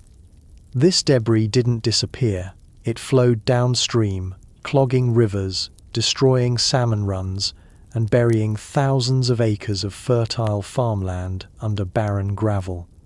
The Sacramento Valley, once some of the most productive agricultural land in the world, was turned into a wasteland. Farms that had been cultivated for generations were buried under mining debris. Rivers that had run clear for thousands of years became permanent muddy torrents that flooded regularly because they could no longer handle normal water flows. The environmental damage was so severe that it triggered the first major environmental lawsuit in American history. Mercury pollution was another legacy that continues to poison the environment today. Miners used mercury to amalgamate with gold, making it easier to separate from other materials. When the gold was heated to drive off the mercury vapor was released into the atmosphere. When mercury-contaminated equipment was discarded, it leached into soil and groundwater. It's estimated that 10–20 million pounds of mercury were released into California's environment during the gold rush. That mercury is still there. It doesn't break down or disappear. It accumulates in the food chain, poisoning fish, wildlife, and eventually humans who consume contaminated food. Even today, fish in many California rivers contain mercury levels that make them unsafe to eat. Pregnant women are warned not to consume fish from streams that were mined more than a century ago. Forest destruction was total in many mining areas. Trees were cut down to build mining equipment, fuel steam engines, and shore up mine shafts. Entire forests disappeared to feed the appetite of the mining industry. The hills around many mining areas were stripped bare, leaving behind landscapes that looked like battlefields. Without tree roots to hold the soil, erosion became a massive problem that continues to this day. The mining camps themselves were environmental disasters. With no sanitation systems, human waste was dumped directly into streams that served as sources of drinking water. Garbage accumulated in massive piles that attracted disease-carrying vermin. Dead animals were left to rot where they fell. The camps were toxic environments that poisoned everything around them. Chemical contamination went far beyond mercury. Mining operations used acids, alkalis, and other toxic chemicals to process ore. These chemicals were disposed of by dumping them into the nearest stream or simply leaving them on the ground to leach into the soil. Many former mining areas are still contaminated with heavy metals and toxic chemicals that make them unsuitable for human habitation or agricultural use. Water pollution was catastrophic and permanent. Mining operations diverted rivers, drained wetlands, and polluted every water source they touched. The combination of sediment, mercury, and other toxic materials turned clear mountain streams into poisonous slurries that killed everything living in them. Fish populations that had existed for thousands of years were wiped out in a matter of years. Underground mining created different but equally serious environmental problems. Mine shafts were dug without regard for groundwater systems, causing springs and wells to dry up for miles around mining areas. When mines were abandoned, they filled with water that became contaminated with heavy metals and acid drainage. These contaminated mine pools continue to leak toxic materials into groundwater systems today. The waste rock from underground mining created massive piles of material that contained sulfide minerals. When exposed to air and water, these minerals created acid mine drainage, a form of pollution that can continue for hundreds of years. Many former mining areas still produce acid drainage that kills vegetation and pollutes water sources long after the mines were abandoned. Habitat destruction was total in many areas. Mining operations destroyed not just individual animals and plants, but entire ecosystems. Wetlands were drained, meadows were buried under mining waste, and migration routes were disrupted. Species that had evolved in specific environments found their habitats completely eliminated. The scale of environmental destruction was so massive that it changed the climate of entire regions. The removal of forest cover and the creation of massive areas of bare ground altered local weather patterns. The dust from mining operations affected air quality hundreds of miles away. The diversion of water sources changed the hydrology of entire watersheds. What makes the environmental legacy of gold mining particularly tragic is that most of it was unnecessary. The total value of gold extracted from California during the gold rush was about $2 billion in today's dollars. The environmental damage caused by extracting that gold will cost hundreds of billions of dollars to remediate, assuming it can be remediated at all. Many areas will never recover. The Malakoff diggings looks today much like it did when mining stopped in 1884. The mercury in California's rivers will continue to poison the environment for centuries. The acid mine drainage from abandoned mines will flow for longer than human civilization has existed. The miners and mining companies of the 19th century had no environmental regulations to constrain them and no understanding of the long-term consequences of their actions. They operated under the assumption that the natural world was infinitely resilient and that human activity could never cause permanent damage. We now know how wrong they were, but the knowledge came too late to prevent the destruction they caused. The environmental legacy of 19th century gold mining is a reminder that short-term economic gains often come at the expense of long-term environmental health. The few people who got rich from gold mining did so by externalizing the environmental costs onto society as a whole. We're still paying for their profits today and will continue paying for generations to come. Now let's talk about what happened to the miners themselves as they aged, because the brutal work of gold mining didn't just destroy the environment, it systematically destroyed the human beings who performed it. The men who survived their mining years, if they could be said to have survived at all, carried the physical and psychological scars of their experience for the rest of their lives. Chronic pain was universal among former miners. The combination of repetitive stress injuries, exposure to cold and damp conditions, and the physical trauma of heavy labor created a constellation of health problems that made normal aging a nightmare. Miners who lived into their 50s and 60s moved like men 20 years older, their bodies bent and broken by years of abuse. Respiratory diseases were epidemic among former miners. Black lung disease from inhaling rock dust was common among underground miners, but even placer miners developed chronic lung problems from exposure to dust, chemicals, and the harsh environmental conditions of the mining camps. Many former miners spent their final years struggling to breathe, their lungs so damaged that simple activities like walking across a room left them gasping for air. Arthritis was not just common but universal among men who had spent years working with their hands in cold water and harsh conditions. Their joints became so inflamed and painful that many could barely use their hands for simple tasks. The arthritis often started in their hands and wrists but spread throughout their bodies, making every movement a source of pain. Back problems plagued former miners because of the unnatural postures required by mining work. Years of bending over mining pans, crawling through mine shafts, and lifting heavy loads had compressed their spines and damaged their vertebrae. Many former miners were permanently stooped, unable to stand up straight even when they weren't working. Mental health problems were even more devastating than physical injuries. Depression was common among men who had spent years chasing dreams that never materialized, who had sacrificed their health and youth for nothing but disappointment. Many former miners never recovered from the psychological trauma of their mining experience. Alcoholism was epidemic among former miners, who turned to drink as a way of numbing both physical pain and psychological anguish. The mining camps had introduced many men to heavy drinking as a way of coping with the stress and danger of their work, and the habit often continued long after they left the camps.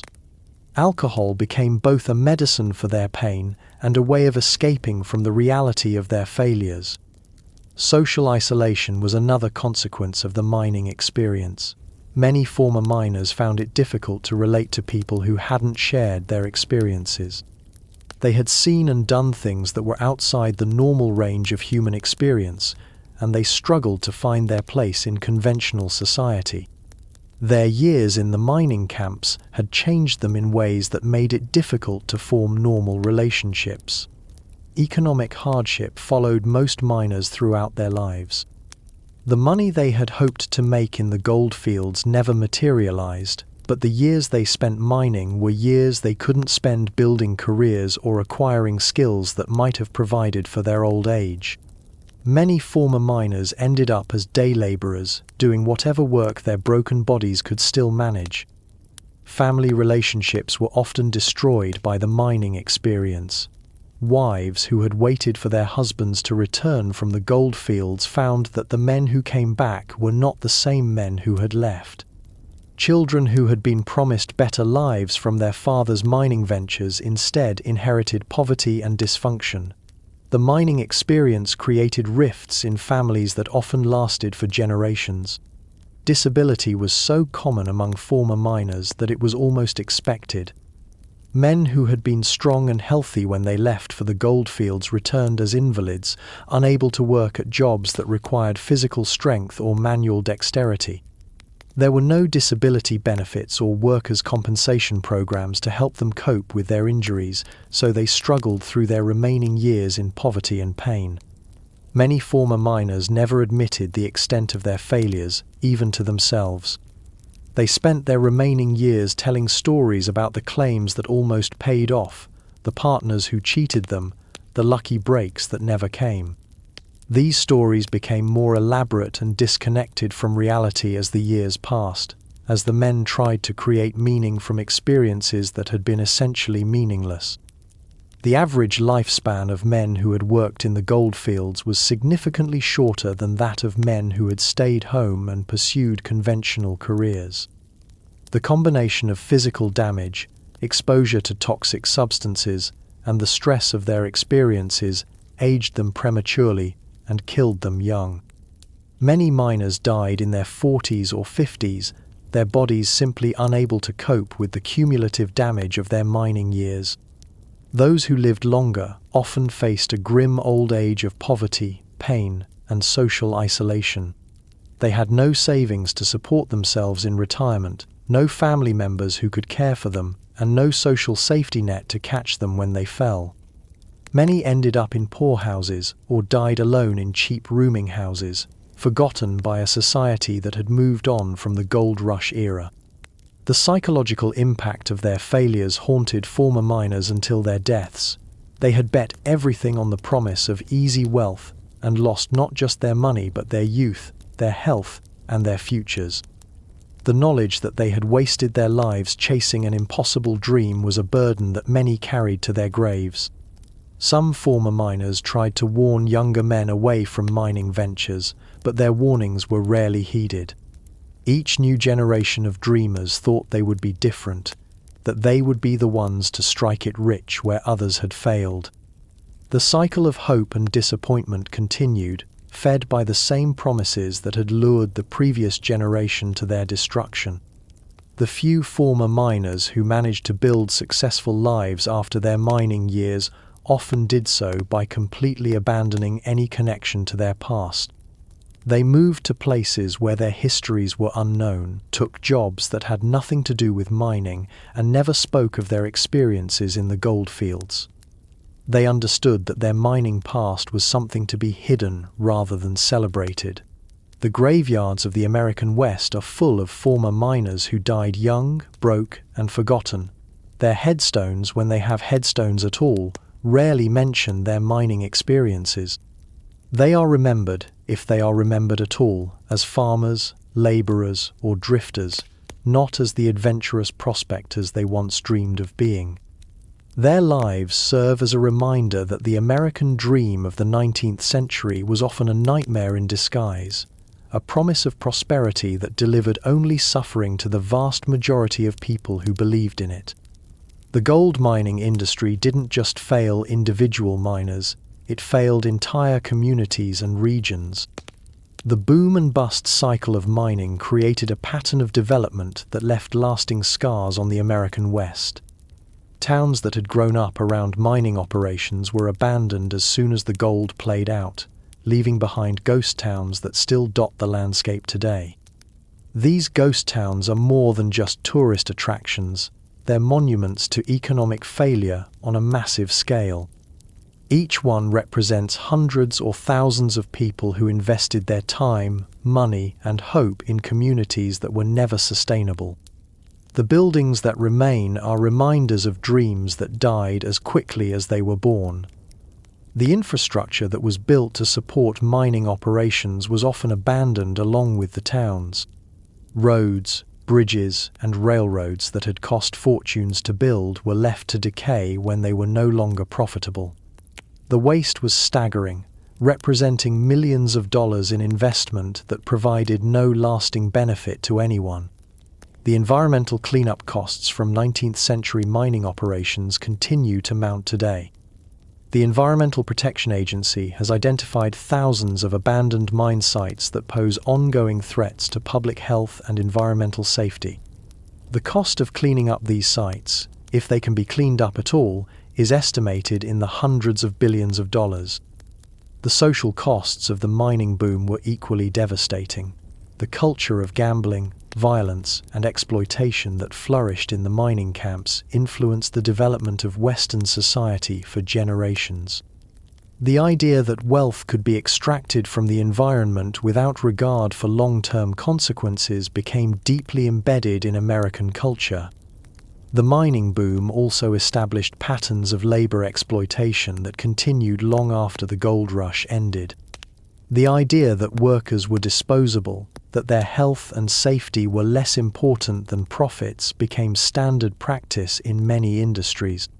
The mining companies' treatment of their workers set precedents that influenced labor relations throughout the American economy. The racial and ethnic tensions that were inflamed by competition for mining claims contributed to decades of discrimination and violence in the American West. The exclusion of Chinese, Mexican, and Native American miners from the best claims established patterns of racial hierarchy that persisted long after the mining boom ended.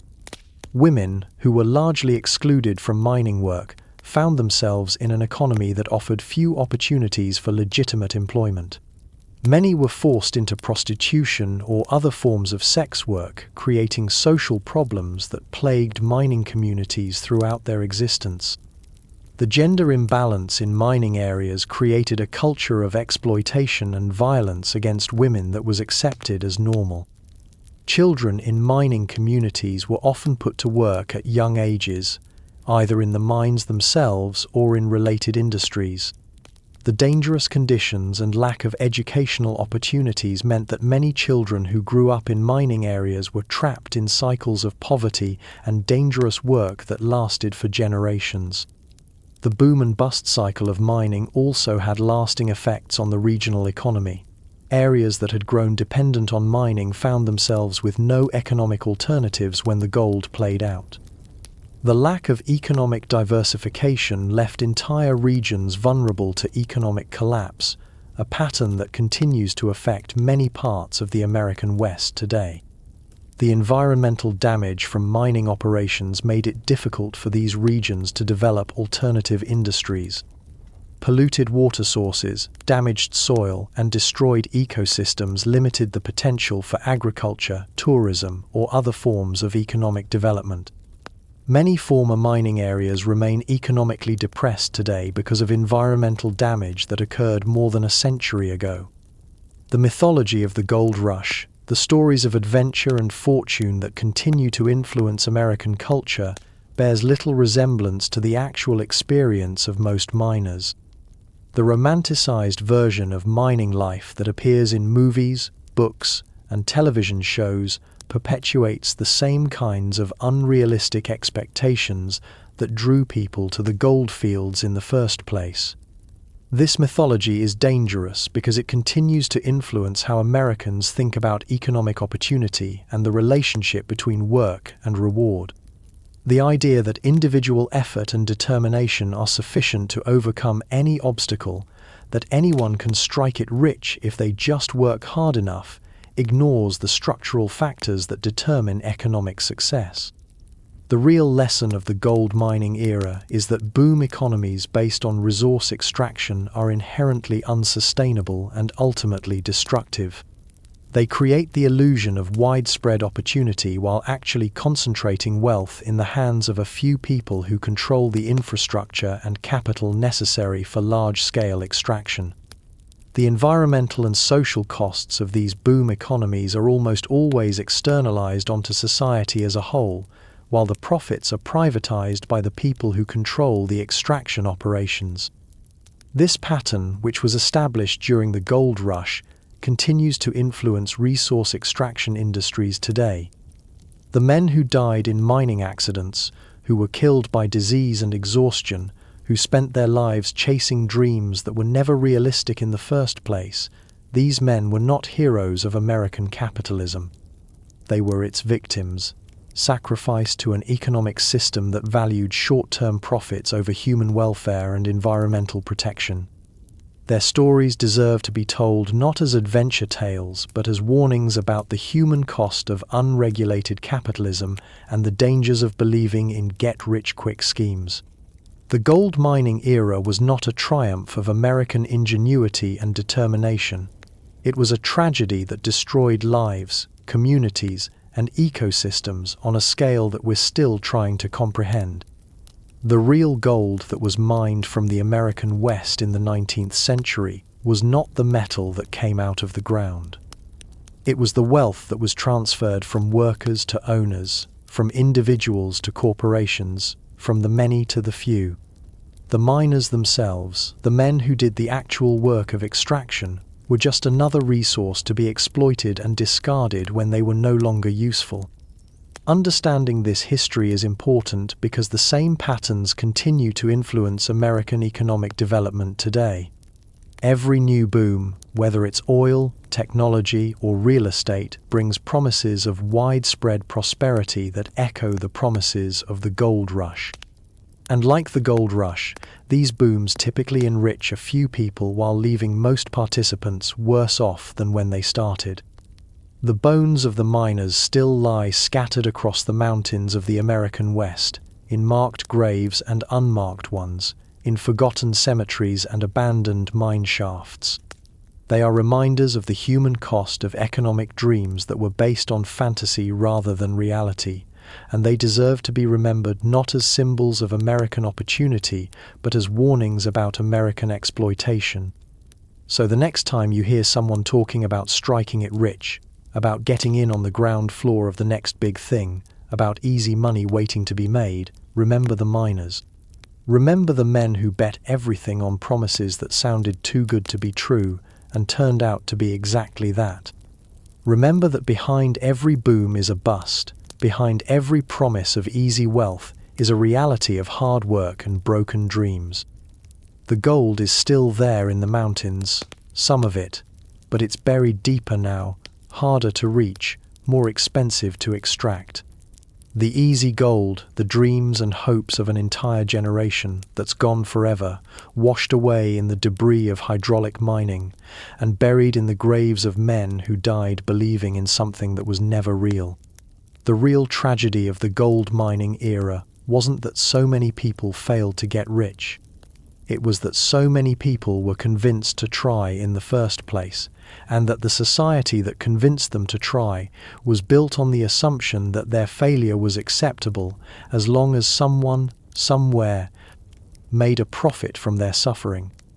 That assumption, that individual failure, is an acceptable cost of economic progress, continues to influence American society today. The miners who died in the gold fields, who gave their lives and health for nothing but broken promises, they're still dying today in different industries, different places, but for the same reasons. As long as we continue to believe that anyone can strike it rich if they just work hard enough, we'll continue to create systems that sacrifice the many for the enrichment of the few. The mountains remember, even if we've forgotten. The scars are still there, carved into the landscape like a warning written in stone and water. The real legacy of gold mining isn't the metal that was extracted or the fortunes that were made. It's the lesson that was written in the lives and deaths of ordinary people who believed in extraordinary promises and paid an extraordinary price for their belief. And maybe, if we listen carefully to what the mountains are trying to tell us, we can learn from their sacrifice and build a society that values human welfare over private profit, that protects workers instead of exploiting them, and that understands that real prosperity comes not from extracting wealth from the ground, but from creating systems that allow everyone to thrive. The gold rush is over, but its lessons remain. The question is whether we're wise enough to learn from them, or whether we'll continue to repeat the same mistakes until the mountains run out of places to bury our broken dreams.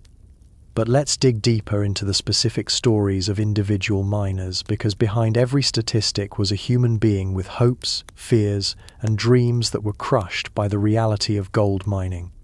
These weren't just numbers in a ledger, they were fathers, sons, brothers, and friends who believed in something that turned out to be a lie. Take William Swain, a young farmer from New York who left his pregnant wife and comfortable life to join the California gold rush in 1849. He kept a detailed diary of his experience, and his words reveal the slow transformation from optimism to despair that characterized so many mining careers. He started his journey convinced that he would return home wealthy within a year. Instead, he spent 2 years in the gold fields, earned less than he would have made staying home and farming, and returned to find that his absence had nearly destroyed his marriage and his business. Swain's diary entries chart the progression from excitement to disillusionment. In his early entries, he writes about the beautiful California landscape, the camaraderie among the miners, and his confidence that success was just around the corner. By the end of his stay, he's writing about the loneliness, the backbreaking work, and the growing realization that he had made a terrible mistake. His final entries are filled with regret and the desperate hope that he could somehow salvage something from the wreckage of his dreams. Or consider the story of Louise Clapp, who wrote under the pen name Dame Shirley and provided one of the few female perspectives on life in the mining camps. She accompanied her doctor husband to the gold fields and documented the brutal reality of camp life with unflinching honesty.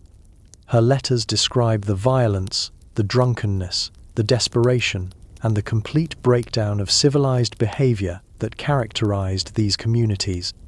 Clapp wrote about watching men die from preventable diseases because there was no proper medical care.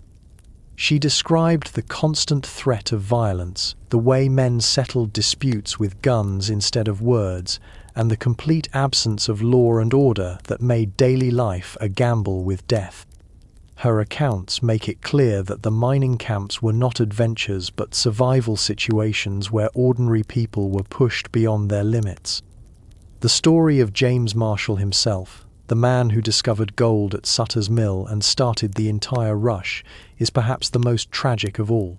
Marshall never profited from his discovery. He was pushed aside by the rush of prospectors and speculators who flooded into California after his find became public.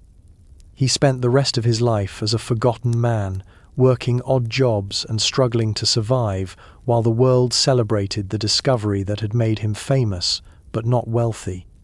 Marshall died poor and bitter, a victim of the very gold rush he had inadvertently started. His story became a symbol of the cruel irony of the mining era, where the people who made the discoveries often ended up worse off than those who had never been involved at all. He spent his final years giving lectures about his role in the discovery, trying to earn a few dollars from tourists who wanted to hear the story from the man who had started it all. Then there's the story of the Chinese miners, whose experiences were often ignored or deliberately omitted from the official histories of the gold rush.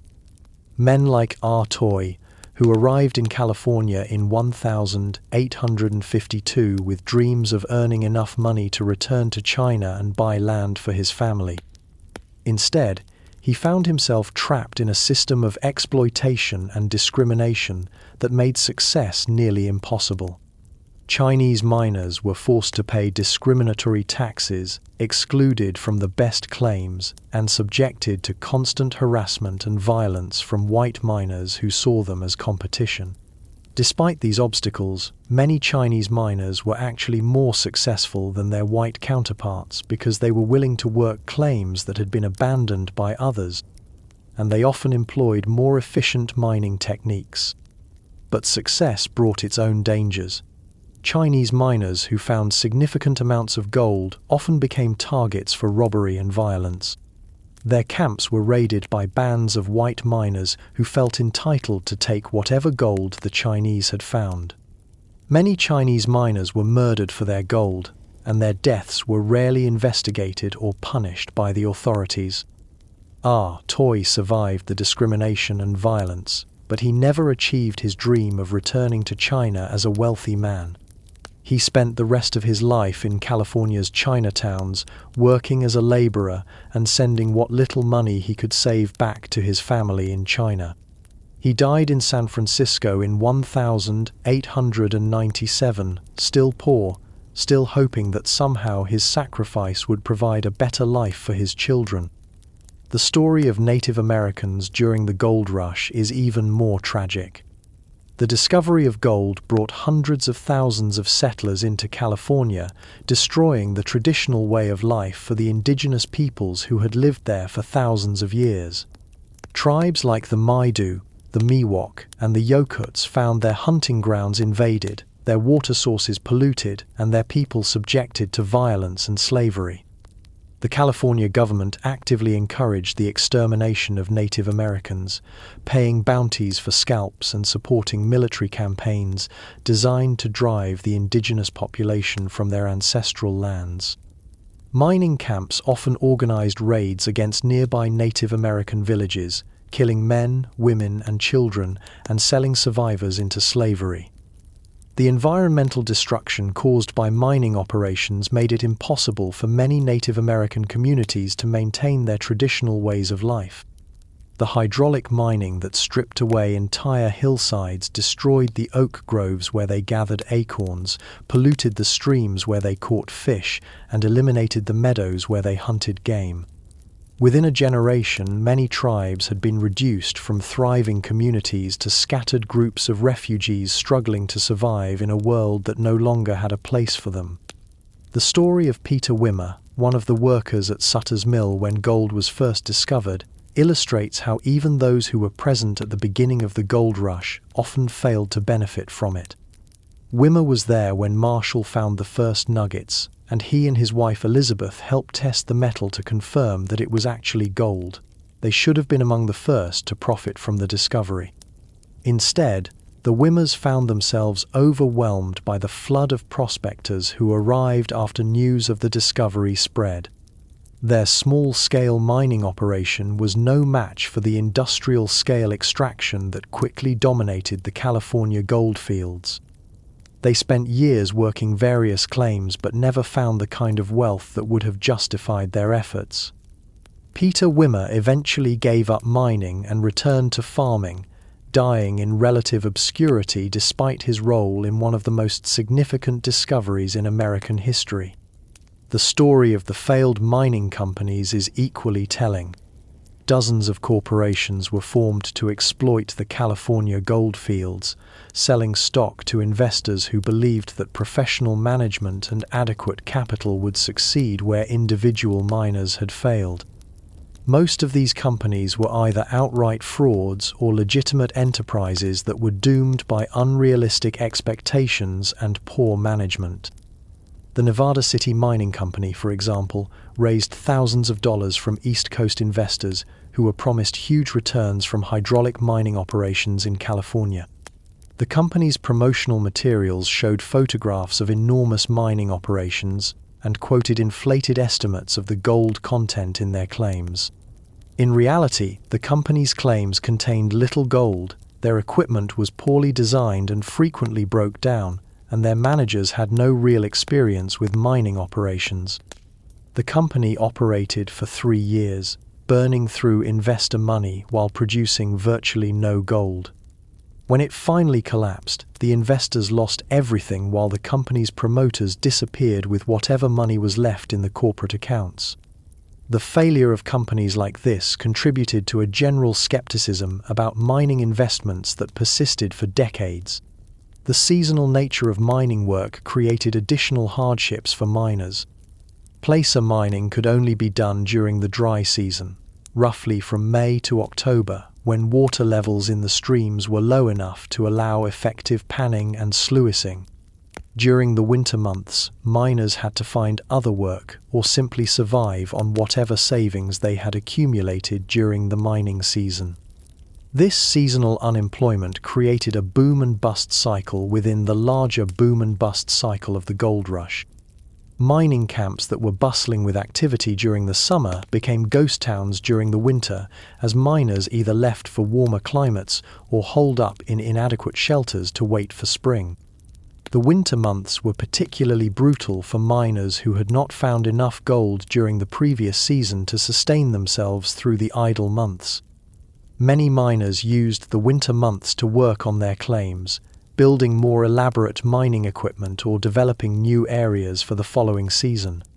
But this work had to be done without income, using whatever resources they had saved from the previous year's mining. Miners who had been unsuccessful during the mining season often found themselves trapped in the camps during winter, too poor to leave but with no way to earn money until mining resumed in the spring. The psychological toll of these winter months was severe. Miners who had spent the summer working in the hot sun suddenly found themselves confined to cramped cabins or tents, with little to do but contemplate their failures and worry about their futures. Depression and suicide rates spiked during the winter months, as men who had maintained their optimism during the active mining season finally confronted the reality of their situations. The winter of 1849–1850 was particularly brutal, with unusually heavy snow and bitter cold that trapped thousands of miners in camps that were not prepared for severe weather. Food supplies ran low, fuel for heating became scarce, and many miners froze to death in their inadequate shelters. The mortality rate during that winter was so high that some camps lost a quarter of their population before spring arrived. Let's talk about the specific techniques that miners used and how they evolved as the easy gold disappeared. Placer mining, The technique that most people associate with the gold rush was actually just the beginning of a progression of increasingly complex and dangerous methods that miners were forced to adopt as the surface gold was exhausted. The basic pan was the simplest tool, requiring nothing more than a shallow metal dish and access to water. You scooped gravel from a stream bed, added water, and swirled the mixture around so that the heavy gold particles would settle to the bottom while the lighter materials washed away. It was simple in concept but required considerable skill to do effectively. You had to learn to recognize the difference between gold and fool's gold, understand how much water to use, and develop the rhythm and technique that would maximize your chances of catching the precious metal. Most beginning miners were terrible at panning. They lost gold by swirling too vigorously, failed to recognize gold when they found it, or simply gave up too quickly when their first attempts produced nothing. The learning curve was steep, and many miners never became proficient at the technique. Even experienced panners could only process a small amount of material per day, limiting their earning potential regardless of their skill level. The rocker, or cradle, was the next step up in complexity. This was a wooden box mounted on rockers, like a baby's cradle, with a hopper at one end and a series of riffles inside to catch gold particles. You shoveled gravel into the hopper, poured water over it, and rocked the entire contraption back and forth while the water carried the lighter materials out of the box and the gold was trapped by the riffles. The rocker allowed a miner to process much more material than was possible with just a pan, but it required more water, more equipment, and usually at least 2 people to operate efficiently. One person had to keep the rocker moving while another shoveled gravel and poured water. The initial investment in building or buying a rocker was beyond the means of many individual miners, so they often had to form partnerships or work for wages for someone who owned the equipment. Long toms were even more elaborate, consisting of a long wooden sluice box with a hopper at the upper end and a series of riffles along the bottom to catch gold. Water was diverted from a stream to flow through the long tom, carrying away the lighter materials while the gold was trapped by the riffles. A long tom could process huge amounts of material, but it required a team of workers and a significant investment in construction and water rights. The evolution from pans to rockers to long toms represented more than just technological advancement. It represented the transformation of gold mining from an individual activity to an industrial process. As the equipment became more complex and expensive, individual miners were forced to work for wages for the people who could afford to build and operate the larger installations. Hydraulic mining represented the ultimate evolution of placer mining techniques. Instead of working individual stream beds, hydraulic miners used high-pressure water cannons to blast away entire hillsides, washing millions of tons of material through enormous sluice systems. The scale was so massive that individual miners were completely eliminated from the process, replaced by teams of workers operating industrial equipment. The transition to underground mining represented a completely different set of challenges. Following gold veins into the earth required knowledge of geology, engineering, and explosives that most placer miners didn't possess. The work was infinitely more dangerous, with constant threats of cave-ins, gas explosions, and flooding. The investment required for underground mining was enormous, involving the construction of shafts, tunnels, ventilation systems, and ore processing facilities. Underground mining also required different social organization. While placer mining could be done by individuals or small groups, underground mining required large teams of workers with specialized skills. There were miners who dug the ore, timbermen who reinforced the tunnels, engineers who managed the operations, and surface workers who processed the ore. The individual prospector with his pan and his dream was completely obsolete in this industrial environment. The techniques for processing underground ore were also more complex than the simple washing used in placer mining.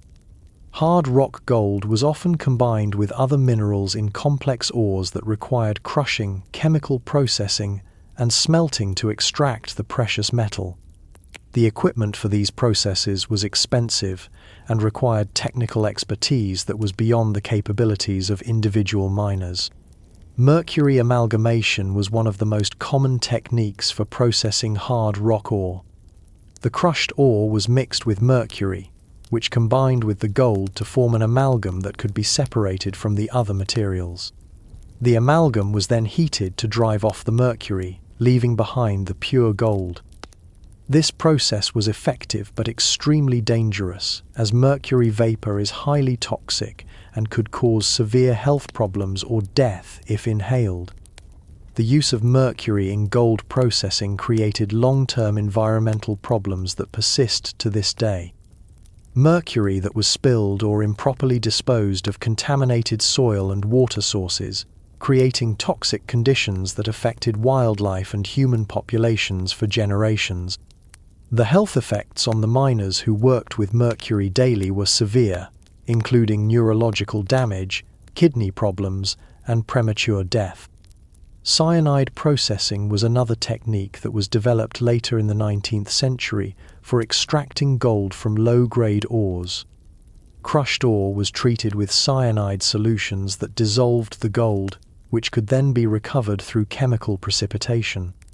This process was even more dangerous than mercury amalgamation, as cyanide is one of the most deadly poisons known to humanity. The evolution of mining techniques from simple panning to complex industrial processes illustrates the fundamental transformation of the gold mining industry during the 19th century. What began as an activity that any individual could pursue with minimal equipment and investment became an industrial enterprise that required massive capital, technical expertise, and large workforces. The individual miner was not just displaced by this transformation, he was made obsolete by it. This transformation also changed the economics of gold mining in fundamental ways. When mining could be done with simple tools, the profits went to the people who did the actual work.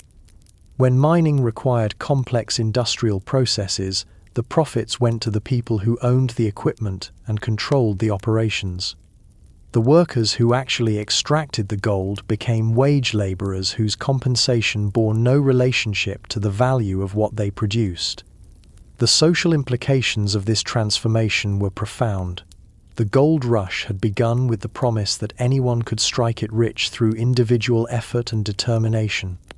It ended with an industrial system that concentrated wealth in the hands of a few owners while reducing most miners to the status of poorly paid employees working in dangerous conditions.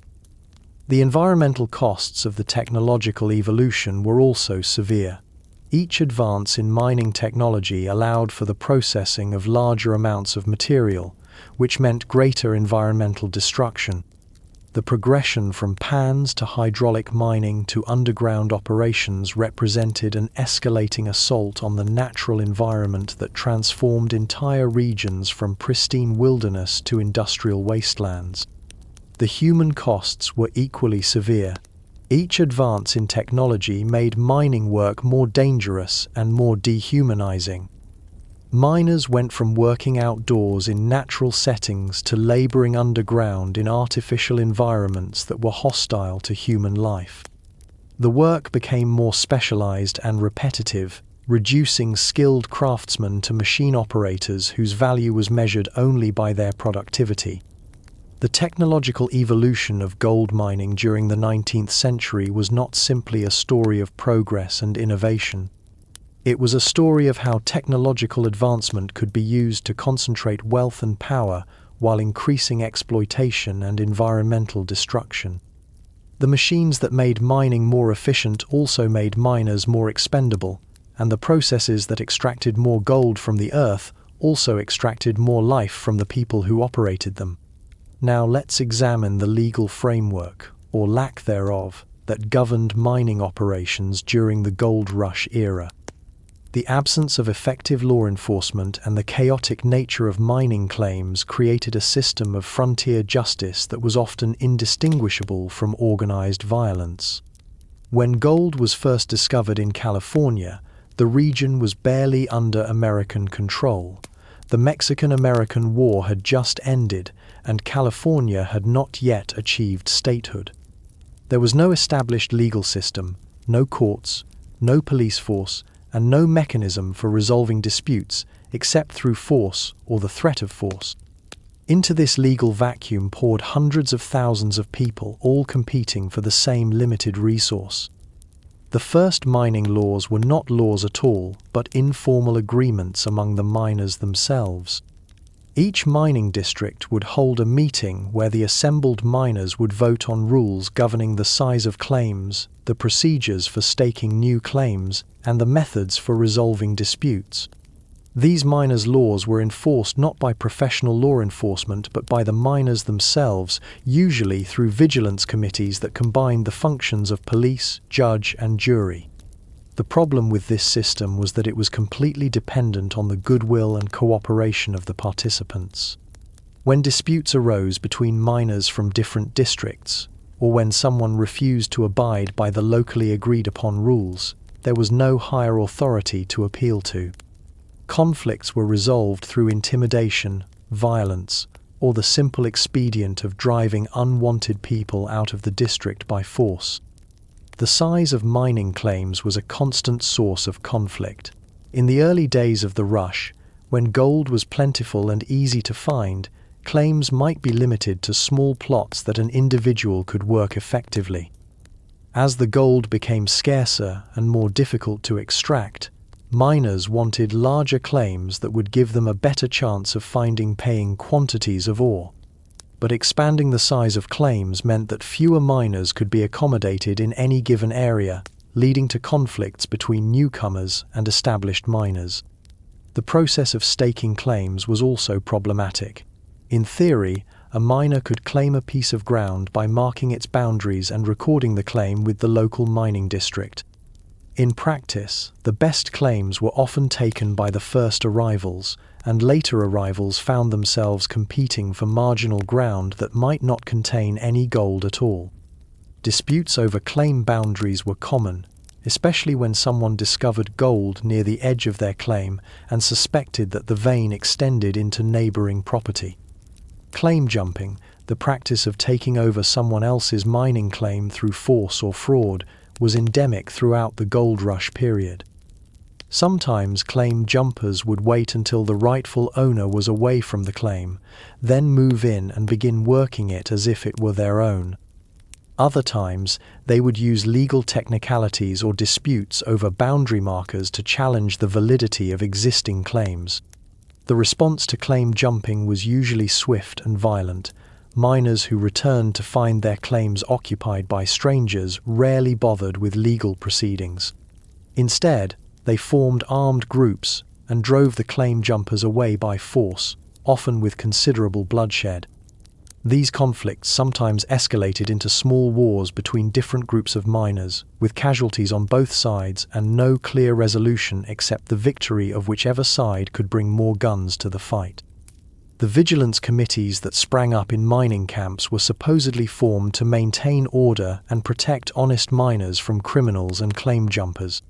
In reality, they often became instruments of mob rule that were used to drive away unwanted people or to settle personal disputes through organized violence.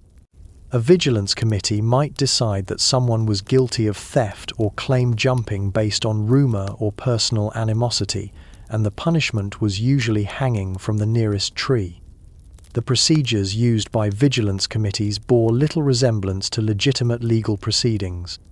There was usually no formal evidence presented, no opportunity for the accused to defend themselves, and no appeal from the committee's decision.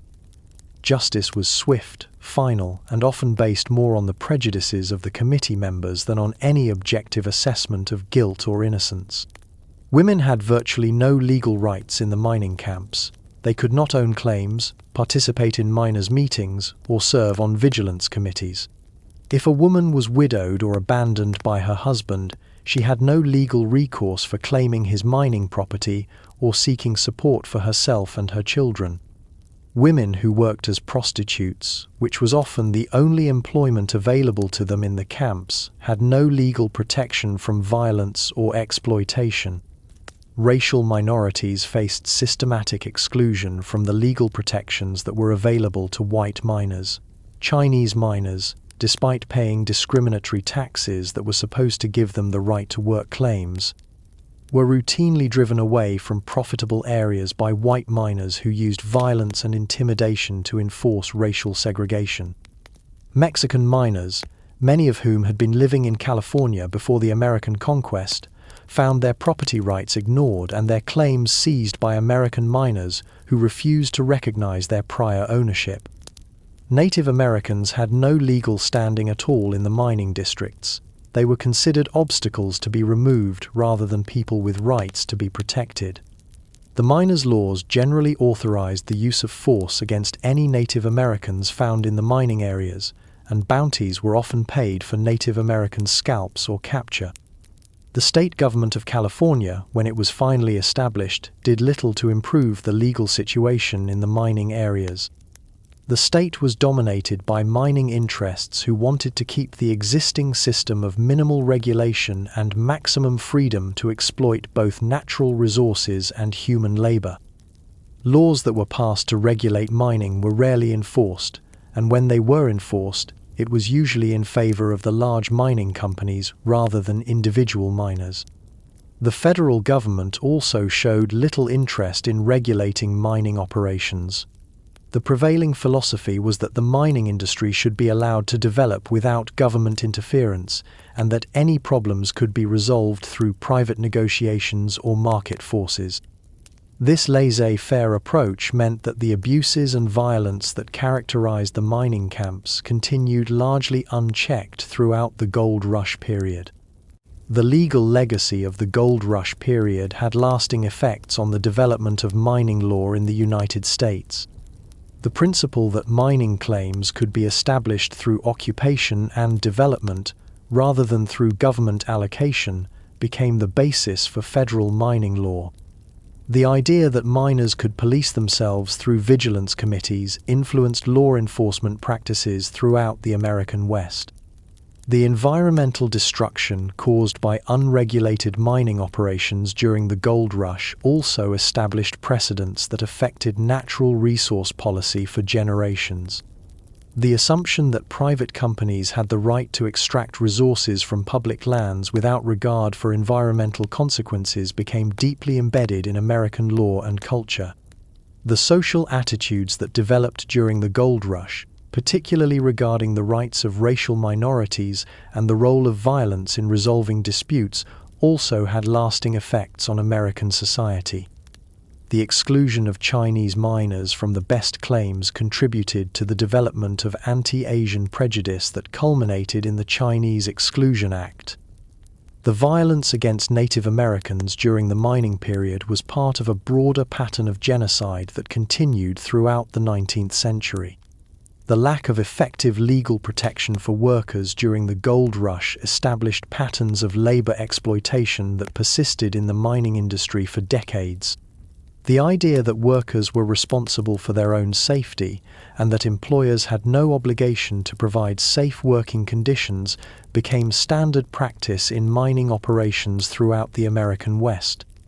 The legal chaos of the gold rush period was not an accident or an unfortunate side effect of rapid development. It was a deliberate choice by people who benefited from the absence of regulation and oversight. The mining companies, land speculators, and equipment suppliers who made fortunes during the gold rush had strong incentives to maintain a system that allowed them to operate without legal constraints or social responsibilities. The miners themselves, desperate for any chance to improve their economic situations, often supported this system because they believed that regulation would reduce their opportunities to strike it rich. They failed to understand that the absence of legal protections made them more vulnerable to exploitation, not less. The promise of freedom turned out to be the reality of exploitation, but by the time this became clear, the patterns had been established and the damage had been done. The legal framework, or lack of framework, that governed the gold rush was ultimately a system designed to concentrate wealth and power in the hands of a few people while maximizing the exploitation of everyone else. It worked exactly as it was intended to work, which is why it was allowed to continue for so long despite its obvious costs in human suffering and environmental destruction.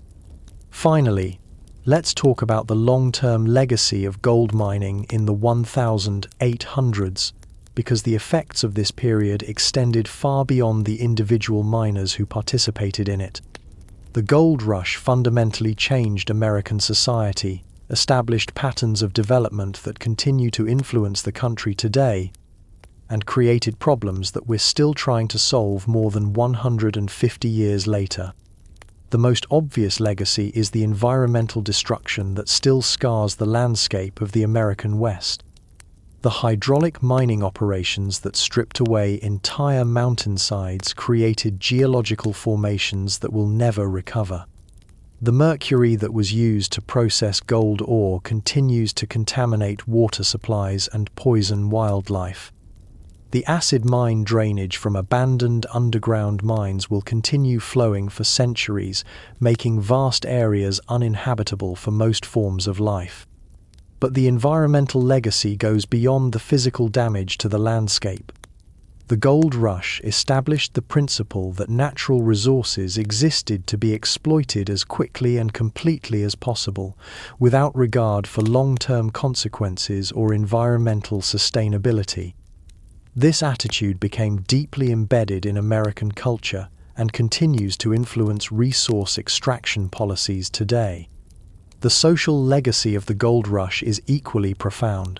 The exclusion of racial minorities from the benefits of mining established patterns of discrimination that persisted long after the mining boom ended. The violence and lawlessness that characterized the mining camps influenced the development of Western society for generations.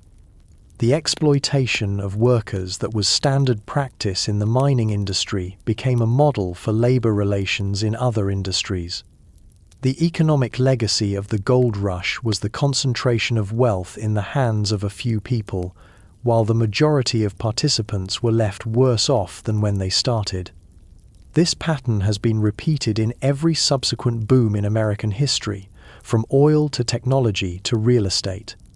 The promise of widespread prosperity is always used to justify systems that actually concentrate wealth and power. The political legacy of the gold rush was the establishment of government policies that favored resource extraction industries over other forms of economic development. The mining companies that grew rich during the gold rush used their wealth to influence political decisions for decades afterward, ensuring that government policies continued to favor their interests even when those policies were clearly harmful to society as a whole. The cultural legacy of the gold rush is perhaps the most insidious, because it involves the myths and stories that Americans continue to tell themselves about their history and their society. The romanticized version of the gold rush that appears in movies, books, and television shows perpetuates the belief that individual effort and determination are sufficient to overcome any obstacle, and that anyone can achieve prosperity if they just work hard enough. These myths are dangerous because they obscure the structural factors that actually determine economic success and social mobility. They encourage people to blame themselves for their failures rather than examining the systems that create those failures. They make it easier for those who benefit from inequality to justify their advantages by claiming that they earned them through superior effort or ability. The gold rush myths also perpetuate the belief that boom economies are inherently beneficial, even when the evidence clearly shows that they typically harm more people than they help. Every new boom brings promises of widespread prosperity that echo the promises of the gold rush, and every boom ends with the same pattern of concentrated benefits and widespread costs.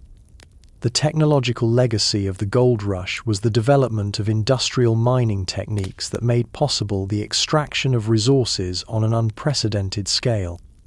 The equipment and methods that were developed during the gold rush were later applied to other forms of mining. creating an industrial complex that has reshaped the global economy while causing environmental destruction on a planetary scale.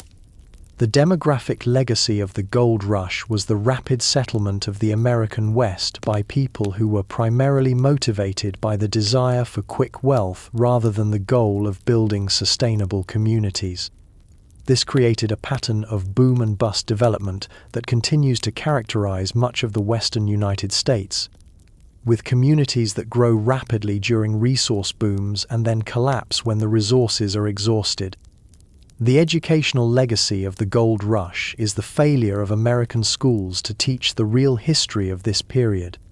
Most Americans learn a sanitized version of gold rush history that emphasizes adventure and opportunity while ignoring the violence, exploitation, and environmental destruction that were its primary characteristics. This educational failure makes it easier for each new generation to fall victim to the same kinds of get-rich-quick schemes that destroyed the lives of the gold rush miners. The psychological legacy of the gold rush is the persistence of gambling mentality in American culture, the belief that wealth can be achieved through luck and speculation rather than through productive work and careful planning. This mentality makes Americans particularly vulnerable to financial scams, speculative bubbles, and other forms of economic exploitation. The international legacy of the gold rush was the establishment of patterns of resource extraction and environmental destruction that were later exported to other countries through colonialism and economic imperialism. The techniques that were developed to exploit the natural resources of the American West were used to exploit the resources of Africa, Asia, and Latin America, often with even more devastating consequences for local populations and environments. The gendered legacy of the gold rush was the reinforcement of masculine stereotypes that associated risk-taking, violence, and environmental destruction with male identity. The image of the rugged individual miner struggling against nature became a powerful symbol in American culture, one that continues to influence how Americans think about masculinity, work, and success. The legal legacy of the gold rush was the establishment of property rights and regulatory frameworks that favored extractive industries over other forms of economic activity.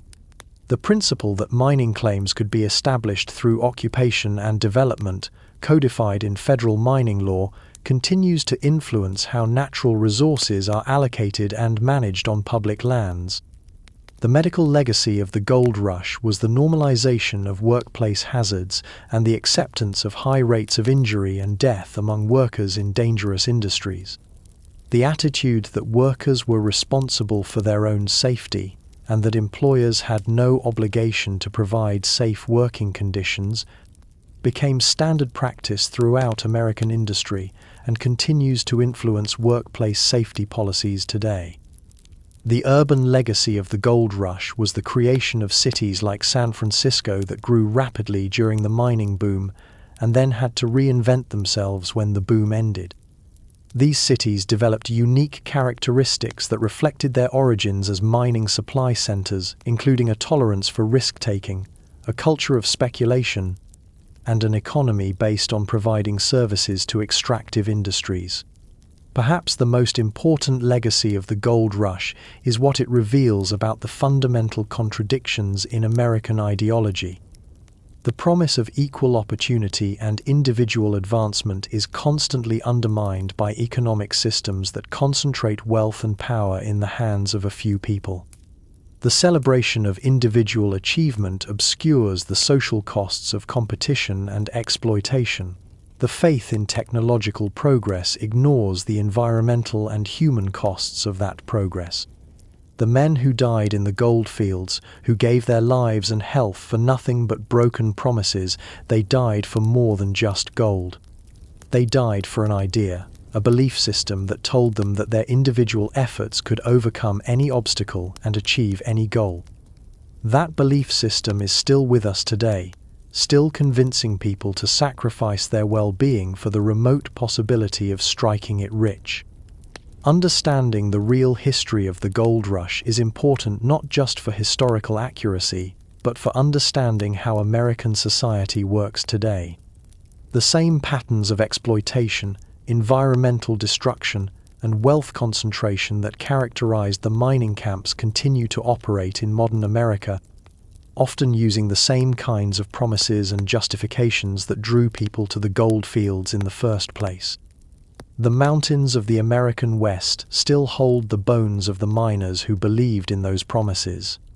Their graves are reminders that the cost of believing in get-rich-quick schemes is always higher than the promised rewards, and that the people who pay that cost are rarely the people who collect the profits. The real gold that was mined from the American West was not the metal that came out of the ground. It was the wealth that was transferred from workers to owners, from individuals to corporations, from the many to the few. And that transfer continues today, using different methods but the same basic principles, creating new victims who will join the ghosts of the miners in the unmarked graves of the American dream.